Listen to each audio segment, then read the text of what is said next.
సదా పరమేశ్వర అనుగ్రహం వల్ల ఈ రోజు నుంచి 40 రోజుల పాటు భగవద్గీత ప్రవచన యజ్ఞం చెప్పుకున్న భాగ్యం మనకి లభించింది. జగద్గురువైన కృష్ణ పరమాత్మ మూకం కరోతి వాచాలం పంగుం లంఘయతే గిరిం యత్కృపాతమహం వందే పరమానంద మాధవం అంటూ ఆ కృపానిధి అయిన కృష్ణ పరమాత్మ పాదపద్మాలకు నమస్కారం చేసుకుంటూ భగవద్గీత గతంలో మనం అనేక ప్రవచనాలు చెప్పుకున్నాం. ఏవేవి చెప్పుకున్నాం అనేది కూడా ఇందాక హరిప్రసాద్ గారు తెలియజేశారు. కొద్దేళ్ల క్రితం మనం యోగ వాసిష్టం అది బ్రహ్మ విద్యనే చెప్పుకున్నాం. ఇవాళ నుంచి కూడా బ్రహ్మ విద్యా గ్రంథమే భగవద్గీత చెప్పబడుతున్నది. భగవద్గీత అత్యంత ప్రసిద్ధి చెంది ఉన్నది, అదొక విశేషమే. ఆ ప్రసిద్ధి వల్ల అది సామాన్యమైనది అనుకోవచ్చు, ఉత్కృష్టమైనది అనుకోవచ్చు, రకరకాల భావాలు కలుగుతాయి. కానీ భగవద్గీత యథాస్వరూపం ఏమిటి అనేది గురువుల కృపతో పెద్దల మాటల సాయంతో చెప్పుకునే ప్రయత్నం ఈరోజు నుంచి జరగబోతున్నది. భగవద్గీత మహాభారతంలోని చెప్పబడినటువంటి ఒక గ్రంథం. మహాభారతం అనేక గ్రంథాల పెట్టు. అందులో అడుగడుగున ధర్మబోధ జ్ఞానబోధ రెండూ కలుగుతుంటాయి. ధర్మం బ్రతికే విధానాన్ని తెలియజేస్తుంది, జ్ఞానం పరమార్థాన్ని తెలియజేస్తుంది. ఈ రెండూ చెప్పడానికి ఉద్భవించిందే వేదము, వేదానుసారి శాస్త్రములన్నీ కూడా. దాన్ని మనకు పుష్టిగా అందించే ఒక్క గ్రంథం మహాభారతం. ఆ మహాభారతంలో ఎన్నెన్నో అద్భుతమైనటువంటి విషయాలు మనకు కనబడుతుంటే, ఒకవైపు ఆఖ్యానం, రెండో వైపు ఉపాఖ్యానం, మూడో వైపు ఉపదేశం. ఉపదేశ పరంపరలో భారతం ఎన్నో చెప్తున్నది. అందులో ఒకటి భగవద్గీత. గీత అనే పేరుతో మహాభారతంలో ఎన్నో గీతలు ఉన్నాయండి. హంసగీత మొదలైనవి. ఇలా చూస్తే దాదాపు 100 దాకా గీతలు కనబడతాయి. ఆ మాటకొస్తే మనం ఇక్కడే ఒకప్పుడు చెప్పుకున్నట్టు గుర్తు. భీష్మ పితామహుడు చెప్పిన శాంత అనుశాసనకాలన్నీ గీతలే. దాని నిండా జ్ఞానం చెప్పబడుతుంది. ఎన్ని గీతలు అందులో వస్తాయో. ఈ గీత అనే వాక్యం మనకి చాలా ప్రసిద్ధి చెంది, గీత అనగానే అసలు మామూలుగా అర్థం ఏంటంటే నిఘంటు పరంగా గానం చేయబడినది అని అర్థం, అంటే పాడబడినది. కానీ గీత అనగానే ఇక్కడ అర్థంలో ఉపదేశింపబడినది అని అర్థం తీసుకోవాలి. ఇక్కడ దీనికి ఒక పెద్దలు చక్కటి వ్యాఖ్య చేశారు. ఉపదేశింపబడిన ఉపనిషత్తు గీత అన్నారు ఇక్కడ. అయితే గీతా శబ్దం ఎక్కడెక్కడ మన పరంపరలో వాడుతున్నామో దానికి స్పష్టంగా తెలియబడుతున్న అర్థం ఏంటంటే, దేనియందు బ్రహ్మ విద్య ప్రతిపాదింపబడుతుందో దానిని గీత అంటారు అన్నారు. బ్రహ్మ విద్య అంటే ఏంటో కాదు, బ్రహ్మము గురించి తెలియజేయనిది బ్రహ్మ విద్య. మీరు పరమేశ్వరుడు అనండి, భగవంతుడు అనండి, ఏమనండి, బ్రహ్మము గురించి తెలియజేయునది. ఎందుకంటే ప్రపంచం దేహం మనకు అలవాటే, బ్రహ్మము గురించి అలవాటు కాలేదు. కానీ ఆయన లేకపోతే ఇవేవీలో అసలు ఉన్నది ఆయనే. అటువంటి బ్రహ్మం ఏమిటో తెలియజేసే విద్య పేరు బ్రహ్మ విద్య. ఈ బ్రహ్మ విద్య దేనిలో ప్రతిపాదింపబడుతుందో అది గీత అని చెప్పబడుతుంది. అయితే బ్రహ్మ విద్యను ప్రతిపాదించే శాస్త్రం ఏది అంటే వేదమే. వేదమునకు బ్రహ్మము అని పేరున్నది. కానీ బ్రహ్మ విద్య అంటే వేద విద్యే. అయితే వేదంలో ప్రధానంగా వివిధములైన ధర్మాలను ఉపదేశిస్తూ, కర్మల్ని తెలియజేస్తూ, అనేక విషయములు తెలియజేస్తున్న భాగమే కాకుండా కేవలం బ్రహ్మము గురించి చెప్పే కాండము జ్ఞానకాండం, అది ఉపనిషత్తు అని చెప్పబడుతుంది. అలా కేవలం బ్రహ్మము గురించి తెలియజేసేటువంటి విచారణ రూపమైన జ్ఞానం ఎందులో కనబడుతుంది, అది ఉపనిషత్తు. ఆ ఉపనిషత్తుల సారమే గీత అని చెప్పబడుతుంది. ఉపనిషత్తులు కేవలం పరమాత్మని మాత్రమే చెప్తాయి. ఆ పరమాత్మని మాత్రమే చెప్పే గ్రంథాన్ని గీత అనాలి. కానీ గీతా శబ్దానికి ఇది నిర్వచనం. కనుక మన సనాతన ధర్మంలో ఎన్ని గీతలు ఉన్నాయో అన్ని గీతల యొక్క లక్ష్యము, లక్షణము కూడా బ్రహ్మవిద్యోపదేశమే, మరొకటి కాదు. ఇలాంటి గీతలు మహాభారతంలోనే బోలుడు ఉన్నాయని చెప్పుకుంటున్నాం. ఆ మాటకొస్తే భాగవతంలో కూడా శృతి గీతలు ఉన్నాయి, వేదము చెప్పినది. ఇక పరమాత్మయే స్వయంగా చెప్పిన ఉద్ధవ గీత మొదలైనవి ఉన్నాయి. కపిల గీత ఉన్నది, రుద్రగీత ఉన్నది. ఇవి భాగవతంలో ఉన్న గీతలు. ఇవి కాక భ్రమర గీతలు, గోపికా గీతలు ఇత్యాదులు మనకి కనబడుతున్నాయి. ఇవన్నీ కూడా గీతా శబ్దంతో చెప్పబడుతున్నాయి. అయితే భ్రమర గీతలు, గోపికా గీతలు, వేణుగీతము, వీటి విషయానికి వచ్చేటప్పటికల్లా యుగళ గీతము 4 గీతలు గోపికల సంబంధంగా కనబడతాయి. మిగిలిన గీతలన్నీ కూడా ఆత్మతత్వ విచారణే. మరి వాటికి కూడా గీత అని ఎందుకు పేరు పెట్టారండి అంటే, కృష్ణ బ్రహ్మము యొక్క ఆనందానుభూతితో వాళ్ళు ఒక తాదాత్మ్య స్థితిలో, సమాధి స్థితిలో పలికారు కనుక అవి కూడా గీతలు అనిపించుకుంటూ ఉన్నాయి. అటువంటి గీతా శబ్దానికి అర్థం చెప్పుకుని ఇప్పుడు ఉపదేశింపబడిన గీత ఎందులో వస్తున్నదని మహాభారతంలో భీష్మ పర్వంలో 25వ అధ్యాయం నుంచి మొదలవుతూ 42వ అధ్యాయం వరకు 18 అధ్యాయాల భగవద్గీత ప్రసిద్ధిగా ఉన్నది. అయితే సనాతన ధర్మం మీద ఎక్కువ అవగాహన లేనటువంటి వారికి హిందూ ధర్మం, సనాతన ధర్మం అనగానే దీని గ్రంథం ఏమిటంటే భగవద్గీతనే తెలుస్తుందండి. భగవద్గీతనే అంటారు. ఆఖరికి సత్యమే చెప్పెదను అని ఒట్టి పెట్టేటప్పుడు గీత మీద పెడుతున్నాం. అంటే భగవద్గీత మన మత గ్రంథమా అంటే అందరికీ ఒక మత గ్రంథం ఉంది కనుక మనకి ఒక మత గ్రంథం అంటూ ఉంటే బాగుంటుంది గనక మన మత గ్రంథం భగవద్గీత అన్నారు. అంటే హిందూ మతం అనగానే దాని మత గ్రంథం భగవద్గీత అనిపించేటంత గొప్పతనం భగవద్గీతలో ఉంది. అంటే భగవద్గీత మాత్రమే మన మత గ్రంథమా? ఆ మాటకొస్తే భగవద్గీతను బోధించిన కృష్ణ పరమాత్మ అవతరించక ముందు కూడా ఉన్న మతం పేరు హిందూ మతం, సనాతన ధర్మం. ఇక్కడ మరి పరమాత్మ ఇప్పుడు భగవద్గీతను కొత్త మత గ్రంథాన్ని మనకు అందించాడా? ఇతర ప్రవక్తులు వాళ్ళ గ్రంథాలు వాళ్ళకి ఇచ్చినట్లు అంటే పరమాత్మే చెప్తాడు, కొత్తవి వినక నాయన అన్నాడు ఆయనే. ఏవం పరంపరాప్రాప్తం అని మొదలుపెట్టి పరంపరాగతమైనది సనాతనమైనది ఏదో అది శాస్త్రం, అదే నేను చెప్పాను అన్నాడు. వేదైశ్చ సర్వైరహమేవ వేద్యః అని చెప్పాడు గీతలోనే. అడుగడుగునా ఆ మాటే చెప్తున్నాడు ఇక్కడ. తస్మాత్ శాస్త్రం ప్రమాణంతే కార్యాకార్య వ్యవస్థితో అనే మాట కూడా చెప్పాడు. శాస్త్రమే ప్రమాణం అన్నాడు. శాస్త్రం అంటే గీతాశాస్త్రమనా? తత్పూర్వమే శాస్త్రం ఉంది. శాస్త్రం అనే శబ్దం ఎక్కడ వినబడ్డా దానికి అర్థం వేదమనే అర్థం. కానీ వేద ప్రమాణంతో మాట్లాడాడు. అంటే కృష్ణ పరమాత్మ చెప్పిన భగవద్గీత అనగానే మన సనాతన ధర్మం యొక్క ప్రధాన గ్రంథం అనిపించినా ఆ భగవద్గీత ప్రధాన గ్రంథముగా వేదమును ప్రతిపాదించింది. అందుకే వేదములో ఏం చెప్పారో దాన్నే చెప్తోంది భగవద్గీత. భగవద్గీత కాదు, ప్రతి గీత అదే చెప్తున్నది. అని మనకున్నటువంటి అపార వాంగ్మయ రాశిలో భగవద్గీత ఒకటి అయినప్పటికీ అన్ని వాంగ్మయాల సారము భగవద్గీత గనక భగవద్గీతకు అంత ప్రాధాన్యం లభించింది. అది సంతోషించదగ్గ విషయమే. కానీ నేటి తరానికి మన అవగాహన కలిగించవలసిన విషయం ఏంటంటే ఇతరుల వలె మనకున్న ఒక మత గ్రంథం వంటిది కాదు భగవద్గీత. ఇది తెలుసుకోవాల్సినది. మనకు ప్రధానంగా ప్రమాణం శృతి. ఆ శృతిని అనుసరించిన దాన్ని మనకు బోధించిన స్మృతులు, పురాణములు, ఆగమాలు ఇవన్నీ కూడా మనకు ప్రమాణ గ్రంథములే. వీటన్నిటి సారభూతంగా భగవద్గీత ఒకటొచ్చినది.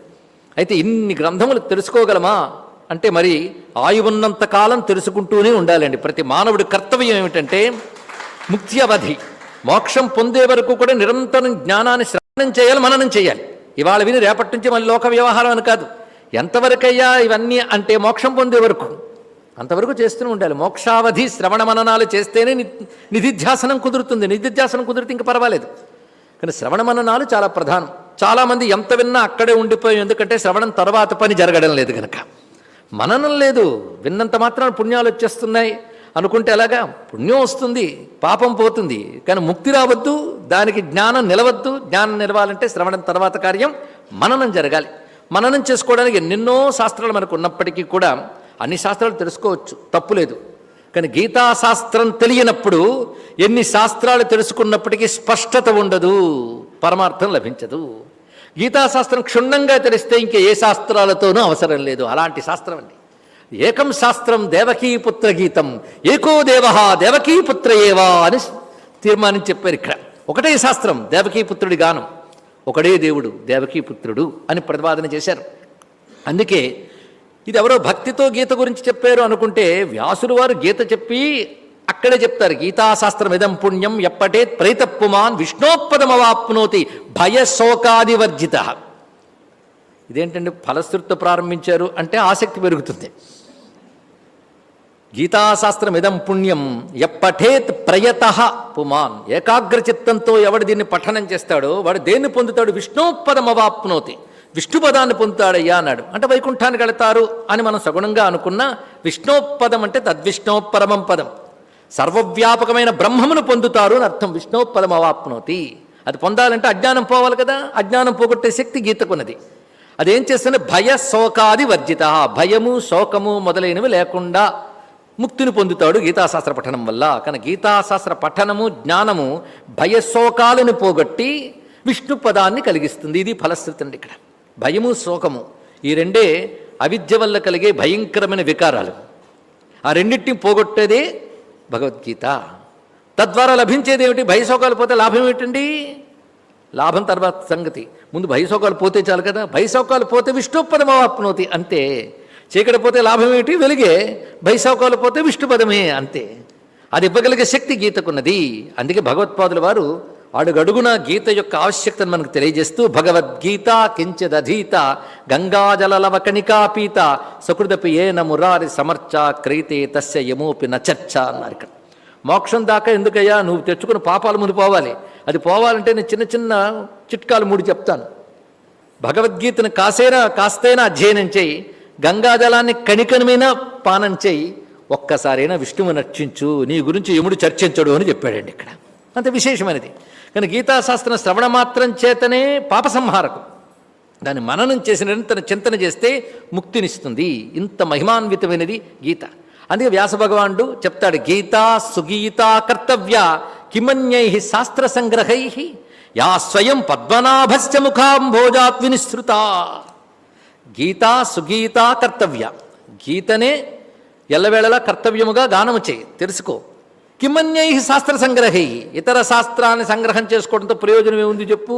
ఎందుకంటే యా స్వయం పద్మనాభస్య ముఖాంభోజాత్ వినిశ్రుత, స్వామి ముఖపద్మం నుంచి వచ్చింది అయ్యా, ఇంకేం కావాలి అంటూ గీతా మాహాత్మ్యములు శ్లోకములు చాలా చాలా కనబడుతున్నాయి. అయితే గీత ఏ భారతంలో చెప్పబడిందో ఆ భారతంలో చెప్పిన మహిమే నేను ఇక్కడ చెప్పడం జరిగింది. ఇంకా వెతికితే వరాహ పురాణంలో గీతా మాహాత్మ్యమని బోలెడన్ని అధ్యాయాలున్నాయి.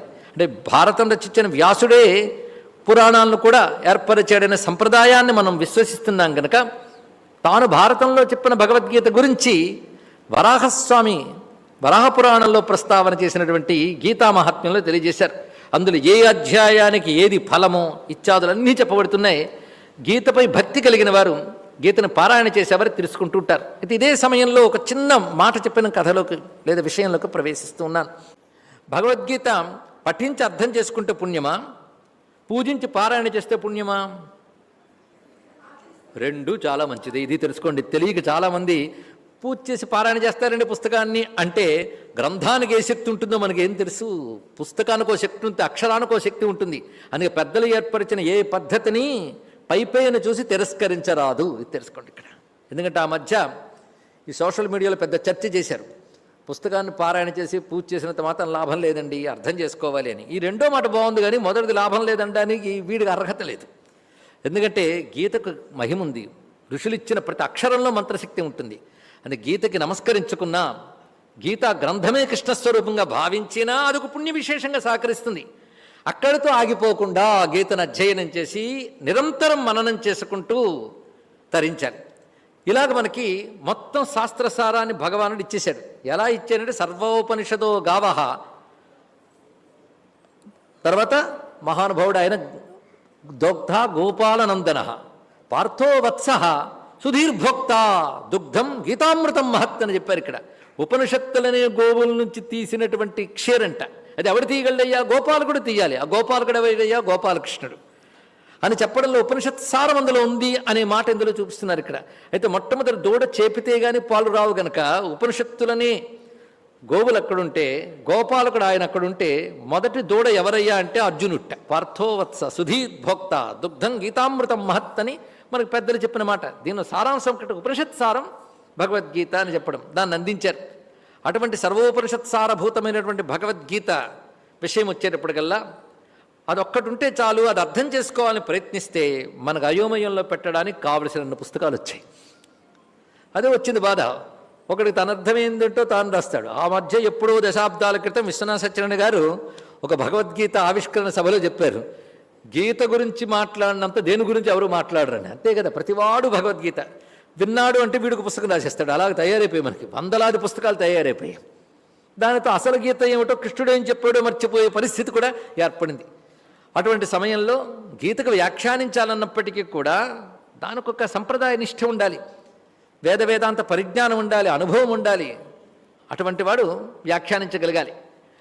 అలాంటి వారు అనగానే గీత ఇంత ప్రాచుర్యం పొందడానికి కారణం ఏమిటో కూడా ఆలోచించాలి కదండి. ఎన్నో గీతలు ఉన్నప్పుడు భగవద్గీత భగవద్గీత భగవద్గీత అని అందరూ అంటారు. ఎంత ప్రాచుర్యం అంటే త్రిమతాచార్యులు గీతకు భాష్యం రచించారు. అద్వైత పరంగా భాష్యం, విశిష్టాద్వైత పరంగా, ద్వైత పరంగా కూడా వ్యాఖ్యానం రచించారు. నిజానికి ఈ మూడు మతములు ఎవరికి సమ్మతం అంటే అద్వైతికి సమ్మతం. ఎందుకంటే ద్వైతికి విశిష్టాద్వైతికి అద్వైత సమ్మతం కాదేమో కానీ అద్వైతికి రెండూ సమ్మతమే. ఎందుకంటే సాధన దశలో వీటిని అంగీకరిస్తారు. అందుకే ఈ మూడు కూడా వేద సమ్మతమైన మార్గములే. సాధకుల స్థాయిని బట్టి, వాడు చేసే ఉపాసన పద్ధతి బట్టి ద్వైత విశిష్టాద్వైత అద్వైతములు. అద్వైతం పరమ సిద్ధాంతం, దానికి సాధనాభూతముగా పనికొచ్చేవి ద్వైత విశిష్టాద్వైతములే. అయితే దానికి అదే పరమం అనుకుంటూ ద్వైత విశిష్టాద్వైతాలు ఉన్న తప్పు లేదు. అది వేదసమ్మతమైన మార్గం కనుక తరింపజేస్తుంది. దాన్నే అంగీకరిస్తూ అద్వైతం కూడా సమర్థిస్తున్నది. అని త్రిమతాచార్యులు కూడా వేదసమ్మతంగా అద్భుతమైన భాష్యం అందించారు, అందులో సందేహం లేదు. ఇందులో వారందరూ వేదమనే ప్రమాణంగా తీసుకుంటూ కృష్ణ పరమాత్మ చెప్పిన వాక్యాలకు భాష్యం రచించారు. అంటే కృష్ణ పరమాత్మ వారి వారి స్థాయికి తగ్గట్టుగా ఉపదేశించాడని మనకి అర్థమవుతున్నది. కానీ జగద్గురువైన కృష్ణుని హృదయం ఆదిశంకరుల వారు పట్టుకుని అద్వైతమే కృష్ణ హృదయం మనకు అందించారు. ఇక్కడ ఆదిశంకరుల భాష్యంతో ప్రారంభమై అప్పుడు భగవద్గీత ప్రాచుర్యం పొందింది. శంకరుల భాష్యం వల్లనే భగవద్గీత మాత్రమే మన గ్రంథం అనిపించేటంత ప్రాచుర్యం వచ్చిందండి. ఇక్కడ అందులో సందేహం లేదు. ఈ మాట నేను అనలేదు, ఎంతో ప్రసిద్ధించిన మహానుభావుడు అంటున్నాడు, Gita had not been much known to the generality of people before Shankaracharya made it famous by writing his great commentary on it. ఈ మాట అనేది స్వామి వివేకానంద. ఆదిశంకర భగవత్పాదులు వారు దీనిపై గ్రేట్ కామెంటరీ, గొప్ప వ్యాఖ్యానం రచించిన తర్వాత ఇది తెలిసింది. అంతవరకు Gita had not been much known to the generality of people అని కూడా స్పష్టం చేశారు. అంతేకాకుండా మరి గీత గురించి ఆయన అంత గొప్ప కామెంటరీ రాస్తే మరి గీత ఏమిటి అంటే, then the Gita no better commentary and the Vedas has been written on can be written. వేదాలపై ఇప్పటి వరకు రచింపబడ్డవి, ఇకపై రచింపబోయేవి, వీటన్నిటికంటే గొప్ప వ్యాఖ్యానం గీతయే అని చెప్పారు. ఇక్కడ వేద హృదయం చెప్పుతున్నది.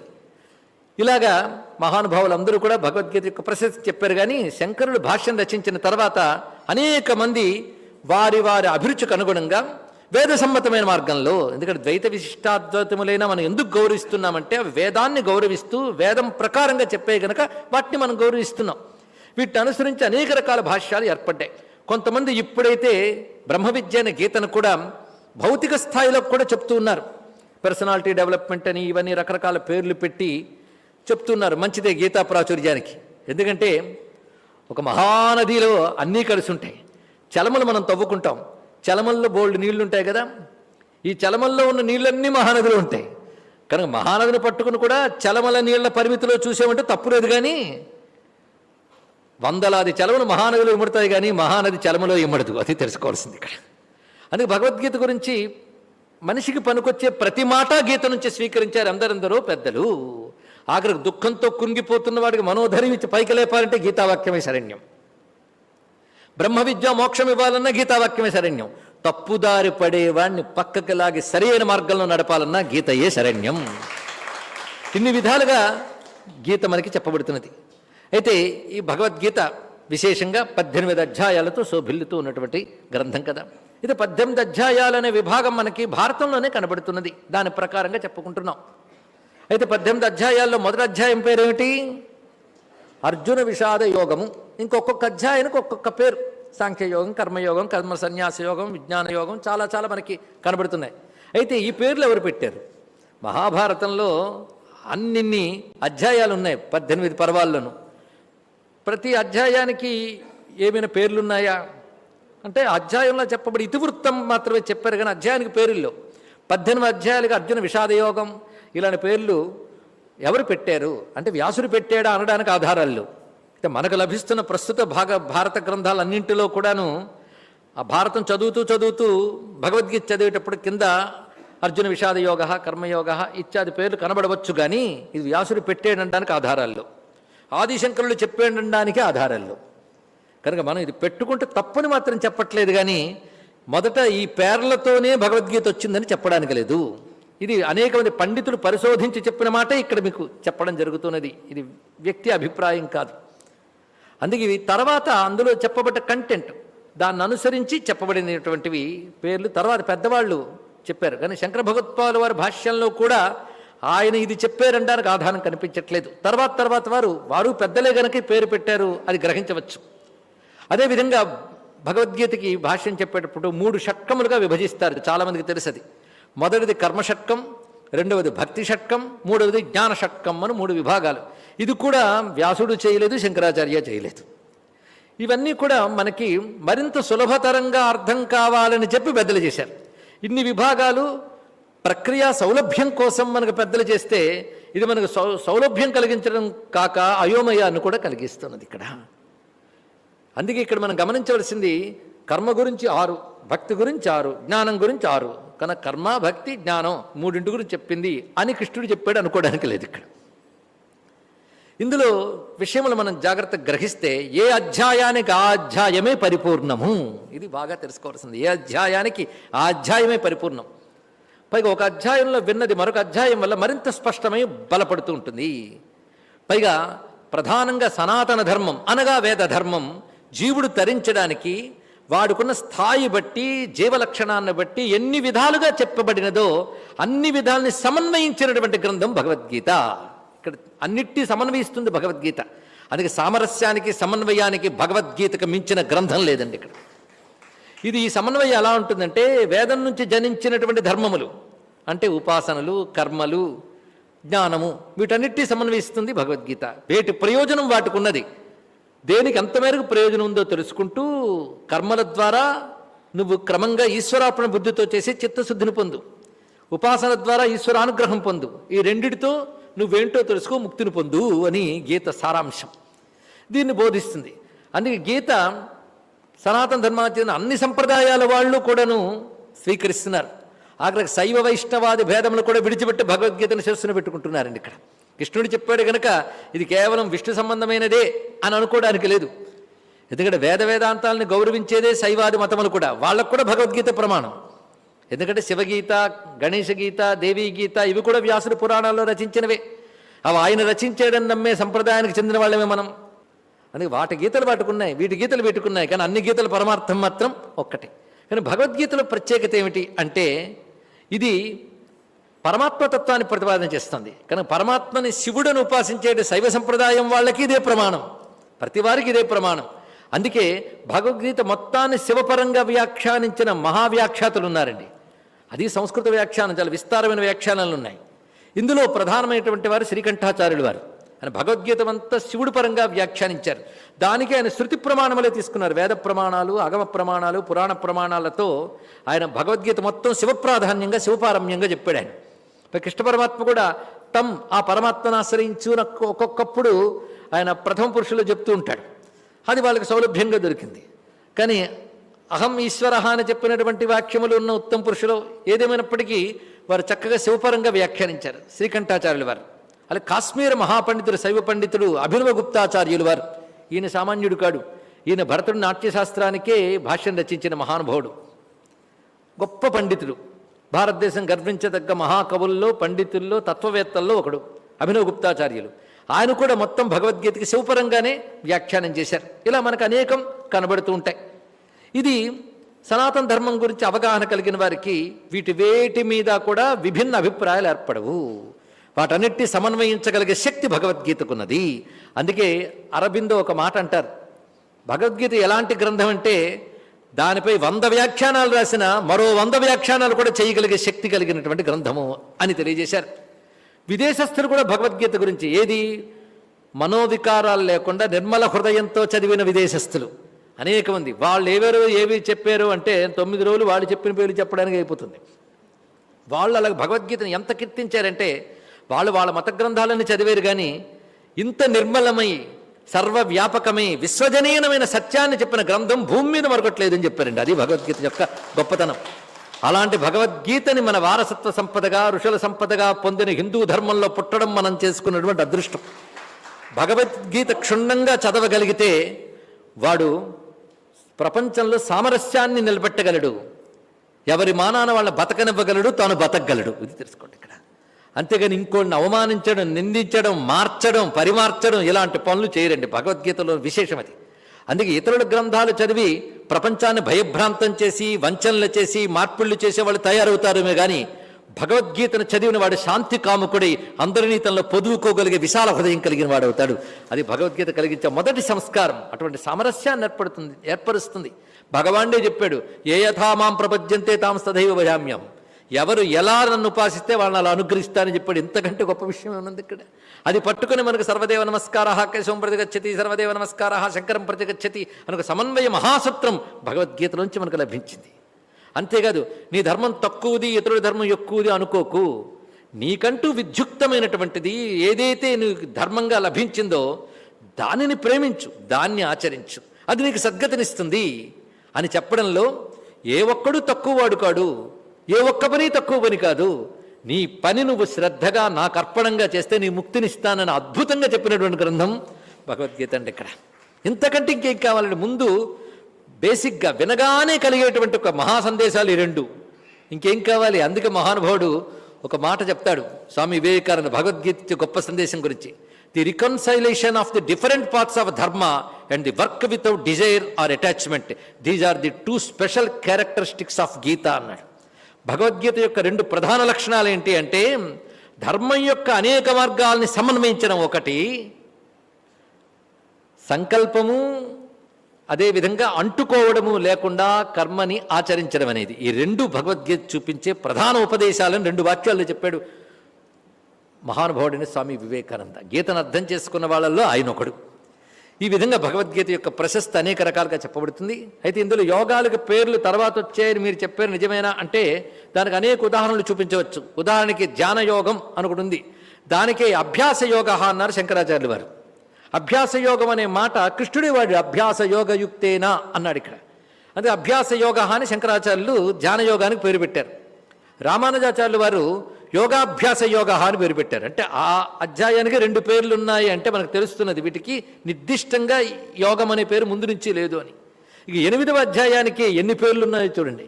తారక బ్రహ్మయోగము, బ్రహ్మాక్షర నిర్దేశ యోగము, అక్షర పరబ్రహ్మ యోగము, ధారణ యోగము, మహాపురుష యోగము, అభ్యాస యోగం అనే పేరు 8వ అధ్యాయానికి ఉన్నాయి ఇక్కడ.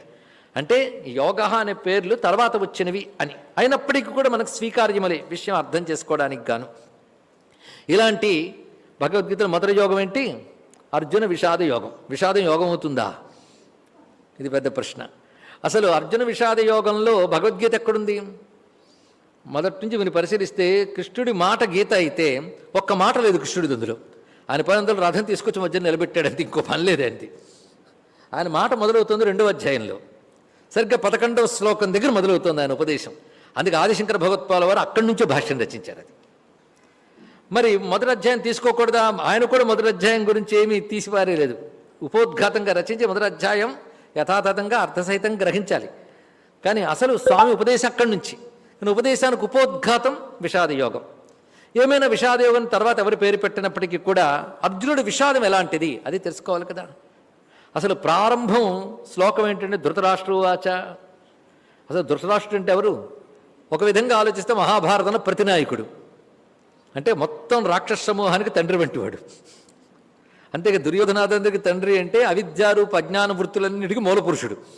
అందుకే మనకి భారతంలో స్పష్టంగా చెప్పేశారు, మొత్తం ధర్మం అనే మహావృక్షానికి మూలం కృష్ణుడు, అధర్మం అనే వృక్షానికి మూలం ధృతరాష్ట్రుడు అన్నారు. దుర్యోధనుడు అనలేదు. తెలుసుకోండి ఇక్కడ. దీన్ని బట్టి వ్యాసుడు మనకి ఏం చెప్తున్నాడంటే మహాభారత నాయకుడు కృష్ణుడు, ప్రతినాయకుడు ధృతరాష్ట్రుడు. ఇంత గీతాపారాయణ చేయాలని చెప్పి న్యాసం చేసుకుని ధ్యానం చేసుకుని ఆచమనం చేసుకుని ప్రాణాయామం చేసి కూర్చుంటే ధృతరాష్ట్ర వాచ మొదట అదిట. అంటే అర్థం ఏంటి? ఇక్కడ మొట్టమొదట రాక్షసుడి మాటలే వస్తాయి. ధృతరాష్ట్రుడు మాటలైన సంజయుడు చెప్తుంటాడు, ఎవడు దుర్యోధనుడిలా అన్నాడంట. మొదటంతా వాళ్లే, ఆ తర్వాత అర్జునుడు బాధ అన్ని వస్తాయి. అంటే మొట్టమొదటంతా కూడాను వచ్చేవాళ్ళు వీళ్ళు, తర్వాత వచ్చేది అది. అర్జునుడికి కదా గీత వచ్చింది, ధృతరాష్ట్రుడికి గీత రాలేదు కదా. రాలేదా? ఈ గీత అంతా ఎవరు చెప్పారు? ధృతరాష్ట్రుడు సంజయుడు చెప్పాడు, ఉన్నది ఉన్నట్టు చెప్పాడు. అంటే ఇక్కడ గీతను వినవాళ్ళు ఎవరు? ఇద్దరు, అర్జునుడు ధృతరాష్ట్రుడు. అర్జునుడికి చెప్పినవాడు కృష్ణుడు, ధృతరాష్ట్రుడు చెప్పినవాడు సంజయుడు. సంజయుడు సొంతం చెప్పాడా? కృష్ణుడు ఏం చెప్తున్నాడో చెప్తున్నాడు ఇక్కడంతే. కానీ కృష్ణుడు చెప్పింది అందుకు సంజయుడు చెప్తున్నాడు. ధృతరాష్ట్రుడు విన్నాడు, అర్జునుడు విన్నాడు. ఎవరు తరించారు? అర్జునుడే. ధృతరాష్ట్రుడు వినలేదు. కానీ గీత విన్న వాళ్ళందరూ తరించిపోరని దీన్ని బట్టి తెలిసింది. ధృతరాష్ట్రుల్లో వినేవాళ్ళు కొందరు ఉంటారు, అర్జునుల్లో వినేవాళ్ళు కొందరు ఉంటారు. కనుక మనం ఎలా కూర్చున్నామో వినండి. ఎన్ని చెప్పినా నా కళ్ళెంతే అని మూసుకున్నాడు మహానుభావుడు. మరి వింటాడు. ఆయన మనస్సు కానీ బాధపడితే విదురుణ్ణి పిలిపించుకుని ధర్మమో వేదాంతమో వింటూ ఉంటాడు. ఆయనకు అలవాటు తెలుసా? అంతకుముందు ఉద్యోగ పర్వంలో కూడాను సంజయ్ రాయబారం అయిన తర్వాత సంజయుడు 4 తిట్టిపోతాడు. దాంతో రాత్రి నిద్ర పట్టదు. నిద్ర పట్టకపోతే కాలక్షేపం. అప్పుడు ఇంకేవీ లేవు కదా ఆన్ చేసి కూర్చోడానికి. వెంటనే విదురుడికి కబురు మెప్పాడు. విదురుడు వచ్చిన తర్వాత మనస్సు నాకు ఆందోళనగా ఉంది, ఏదో ధర్మం చెప్పన్నాడు. వెంటనే విదురుడు ఊరుకుంటాడా? ఎన్ని వాళ్ళు వినకపోయినా చెప్తాడండి పాపం విదురుడు. ఆయన ఓపిక్కి సహనానికి మెచ్చుకోవాలి.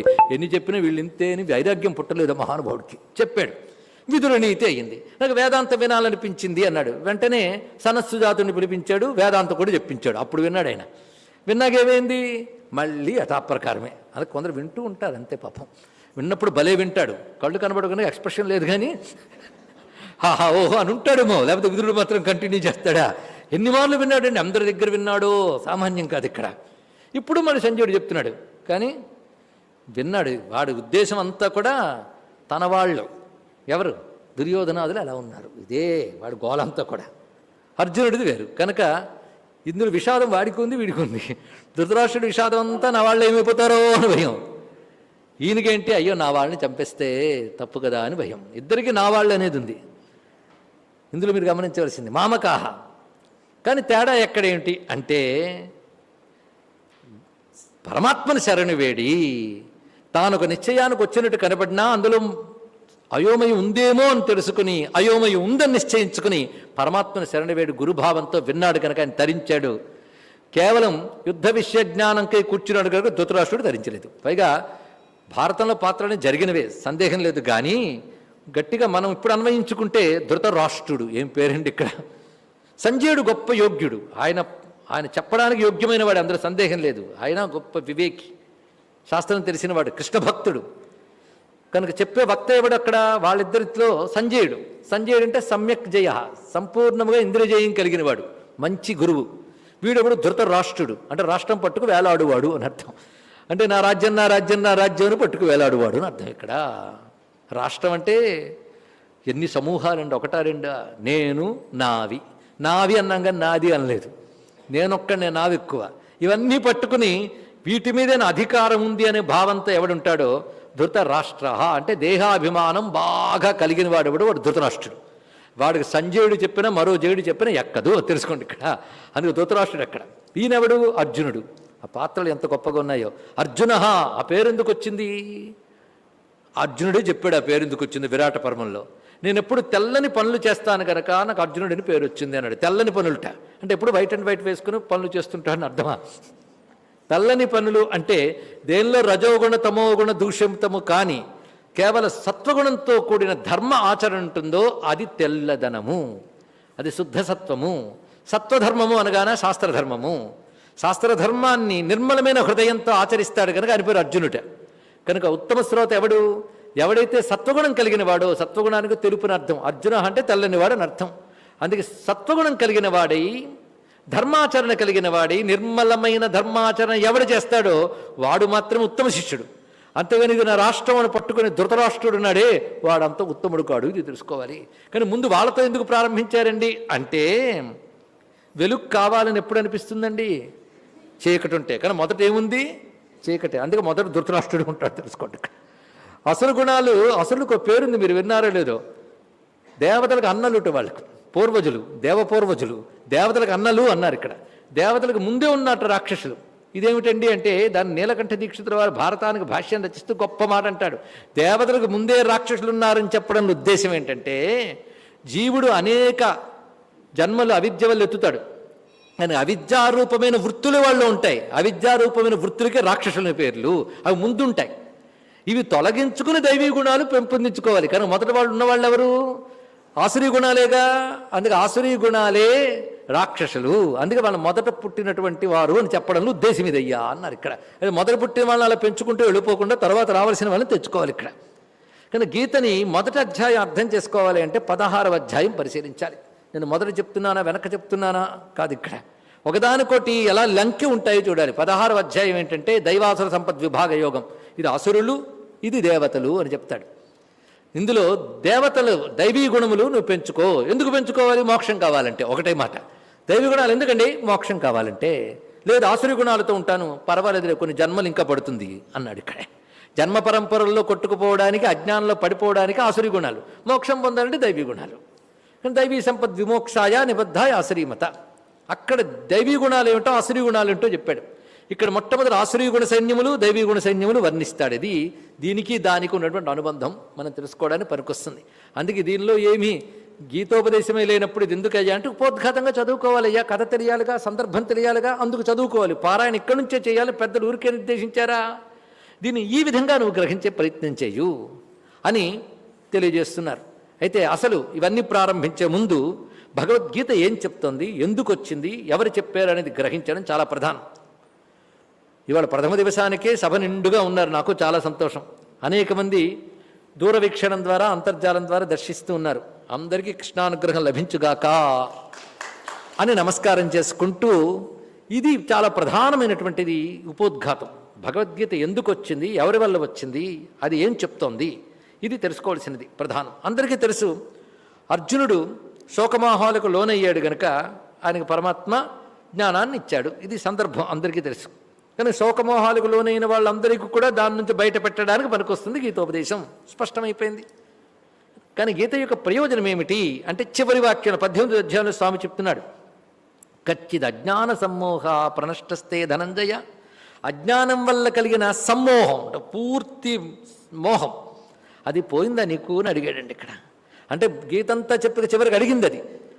అది సమాధానం దొరికితే ఆపుతాడు, లేకపోతే అంతవరకు చెప్తూనే ఉంటాడు ఆయన మోహం పోయే వరకు. కచ్చిద్ అజ్ఞాన సమ్మోహ ప్రణష్టస్తే ధనంజయ. అంతేకాదు, త్వయేక ఏకాగ్రచేతస, ఏకాగ్రచిత్తంతో విన్నావా. కనుక భగవద్గీత వినాలంటే అర్హత ఏమిటి? కచ్చిదేతచ్యుతం పార్థ త్వయేకాగ్రేణ చేతస కచ్చిద్ అజ్ఞాన సమ్మోహ ప్రణష్టస్తే ధనంజయ. 18వ అధ్యాయంలో 72వ శ్లోకంలో చెప్తున్నాడు స్వామివారు. కచ్చిదేత శృతం పార్థ. చూసారు, ఇంకా ప్రథమోధ్యాయంలో 1వ శ్లోకం చెప్పకుండా 18వ అధ్యాయం చెప్పాం. విన్నావుగా, ఏకాగ్ర, అందుకే ఏకాగ్ర చిత్తం త్వయేకాగ్రేణ చేతస, ఏకాగ్రమైన చిత్తంతో విన్నావా అన్నాడు. అంటే భగవద్గీత ఎలా వినాలో చెప్పాడు చూడండి ఇక్కడ. ఏకాగ్ర చిత్తంతో వినాలి. విన్నావు, అజ్ఞానమోహం పోయిందా అనగానే ఆయనే సమాధానం చెప్పాడు, నష్టో మోహ స్మృతిర్లబ్ధ్వా తత్ప్రసాదాన్మయాచ్యుత స్థితోస్మి గత సందేహ కరిష్యే వచనంతవా. అది చెప్పాడు ఆయన. కనుక గీత యొక్క ప్రయోజనం ఏంటి? మోహనాశనం. అంటే మోహం క్షయించడమే గీత యొక్క ప్రయోజనం. మోహం క్షయించడం, మొదటి అక్షరాలు తీయండి, మోక్షం. మోహం క్షయించడమే మోక్షం. అదే గీత యొక్క ప్రయోజనము, ఇందులో సందేహం లేదు. ఆ గీత ప్రయోజనం చెప్పేసాం కనుక అది ఎక్కడ దొరుకుతుంది? చచ్చేక దొరికే మోక్షం గురించి పరమాత్మ చెప్పలేదు. నువ్వు శోకమోహానికి కారణమైన భయం, భయానికి కారణమైన అజ్ఞానం తొలగించుకుంటే పరమాత్మ నీలో ఉన్నాడు, నీవై ఉన్నాడు అని అనుభూతికి తెచ్చుకుంటే ఇక్కడే మోక్షం. అది గీత చెప్పేటువంటిది, ఉపనిషత్తులు చెప్పిన, అనగా సనాతన ధర్మం చెప్పిన మోక్షమే. ఇహైవ బ్రహ్మానుభవం ఇక్కడే సంపాదించు, అది చెప్తుంది. భక్తులు కూడా అదే అంటారు, భగవద్ అనుభూతి ఇక్కడ పొందితే ఇక్కడే మోక్షం. అది పరమ భాగవతోత్తముడైనటువంటి కులశేఖరాల వారు కూడా నమోక్షస్యాకాంక్ష అన్నాడు ఇక్కడ. ఎందుకంటే భగవద్ అనుభూతే కదా మోక్షం అంటే. ఒకటే, మోక్షానికి బంధానికి తేడా ఏమిటంటే పరమాత్మతో తాదాత్మ్యం మోక్షం, ప్రపంచంతో తాదాత్మ్యం బంధం. ఎప్పుడు నిర్వచనం గుర్తుపెట్టుకోండి. ఇంచుమించు ప్రతి ప్రవచనంలో ఈ మాట చెప్తూ ఉంటాం. అయితే ధృతరాష్ట్రుల్లో వినకుండా వింటే మాత్రం తప్పకుండా గుర్తుంటుంది ఇక్కడ. మొత్తానికి అది దాని ప్రయోజనం.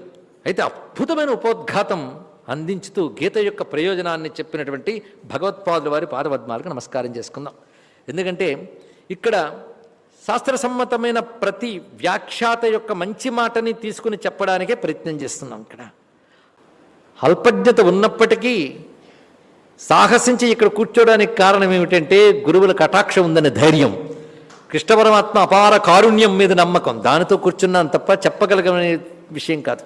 ఎందుకంటే శరణాగతులమై నీ ఊతములేంది తరించలేమయ్యా అని పాదాల మీద పడ్డమే తప్ప పాండిత్యం ఉందనే భావంతో కాదు.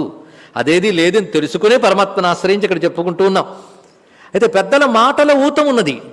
అందులో ఎవరైతే వేద సమ్మతమైన మాటలు చెప్పారో వారు ఏ సంప్రదాయానికి చెందిన వారైనా, అది వైదిక సంప్రదాయం అయితే అందులో చెప్పిన మంచి మాటలు, ఏ మాటలు మనకు ధర్మాన్ని, భక్తిని, జ్ఞానాన్ని వృద్ధి చేస్తాయో ఆ మాటలు తప్పకుండా స్వీకరిస్తూ చెప్పుకుంటాం. కానీ ప్రధానంగా మనం చెప్పుకుంటున్న జగద్గురువుల కృపాకటాక్ష వీక్షణాలు ప్రసరించినటువంటి శృంగగిరి పీఠం, అదేవిధంగా ఆ పీఠాధీశ్వరుల్ని, తత్పరంపరని గురువులుగా ఆశ్రయించినటువంటి ఆదిశంకర భగవత్పాదుల పేరు అనన్య భక్తి కలిగినటువంటి ఒక జీవుడు ఇక్కడ చెప్తున్నాడు కనుక ఇది తప్పకుండా శంకర సంప్రదాయానుగుణంగానే చెప్పబడుతుంది. అందుకే శంకరుల మాటే ఊతగా మనం చెప్పుకుంటున్నాం. ఇందాకే చెప్పినట్టు అందరినీ పొదుపుకుని అందరినీ అన్వయించగలిగే శక్తి మా జగద్గురువులకు ఉన్నది కనుక ఒక్కసారి నమస్కారం చేసుకుందాం.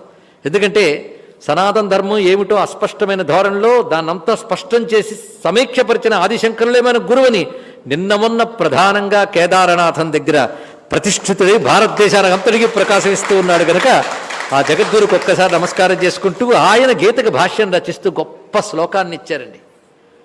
ఓం నారాయణ పరో వ్యక్తాదండమవ్యక్త సంభవం అండస్యాంతస్తు మే లోకా సప్తద్వీపాచ మేదిని. ఇది ఆదిశంకర భగవత్పాల్ వారు గీతాభాష్యానికి ఉపక్రమణం చేస్తూ మొట్టమొదటిగా నారాయణ స్మరణ చేస్తూ ఉన్నారు. ఇక్కడ ముందు శబ్దమే నారాయణ. సన్యాసులు నారాయణ స్మృతి వాళ్ళు ఆశీర్వచనాలు చేయరు కదా, నారాయణ నారాయణ. ఈయన వ్యతిశ్వరుడుగా అందుకే నారాయణ అని ప్రారంభించారు. చూడండి, ఎవడయ్యా నారాయణుడు అంటే ఈ చెప్పడంలో ఉద్దేశం ఏంటంటే, ఎప్పుడైనా శాస్త్రం లక్ష్యాన్ని చెప్పాలి ప్రారంభించేటప్పుడు. నేను నారాయణుడి గురించి చెప్పడానికి భాష రచిస్తున్నాను. బ్రహ్మ విద్య ఏమిటంటే బ్రహ్మము నారాయణుడే, నారాయణుడు తప్ప మరొకటి లేదండి. అద్వైతం అంటే ఏమిటో కాదు, నారాయణుడి తప్ప అన్యము లేదు, అంతే. రెండో వస్తువు లేదు, ఉన్నది నారాయణమే. మరి నరులో నారాయణ శబ్దంలో నువ్వు అర్థం చేసుకోవచ్చు. నరులు ఎవరిని ఆశ్రయించారో వాడు నారాయణుడు. కెరటాలు ఏ సముద్రాన్ని ఆశ్రయించాయో అది అంతా కలిపి సముద్రమేగా. కానీ కెరటాలు ఆశ్రయించిన సముద్రం, కెరటాలు సముద్రం రెండుగా ఉందా? కెరటాలు ఆశ్రయించిన సముద్రం మొత్తం కలిపి సముద్రమేగా. అలాగే జీవులు పరమాత్మను ఆశ్రయిస్తే పరమాత్మ జీవులను రెండు లేరు, ఉన్నది పరమాత్మ అని చెప్పడం దానిలో ఉన్న అందం. అందుకే నారాయణో నారాయణ. ఆయన ఎవడు పరహ. ఒక్క మాట నారాయణ పరహ, ఆ మాటతో ఆగిపోవచ్చు. సర్వోత్కృష్టమైనది నారాయణుడు. మనకి ఏదైనా ఎప్పుడు సర్వోత్కృష్టమే కావాలి కదండి. అక్కడ వంకాయ కొనుక్కున్నా అందరూ ఉత్కృష్టం కావాలి మనకి. ఇక్కడ అవునా లేదా? ప్రతిదాని సెలక్షను. ఎందుకంటే బతుకు అక్కడతో ఆగిపోయినట్టు అదొక్కటే ది బెస్ట్ మనకు కావాలి కదా. ది బెస్ట్ అంటే అన్నిటికంటే గొప్పది, అన్నిటికంటే గొప్పది ఒకటే ఉంది, నారాయణ. ఆయన ఎవడు పరహ, పరుడు. దేనికంటే పరుడు? నువ్వు చూస్తున్న భూమి, లోకములు.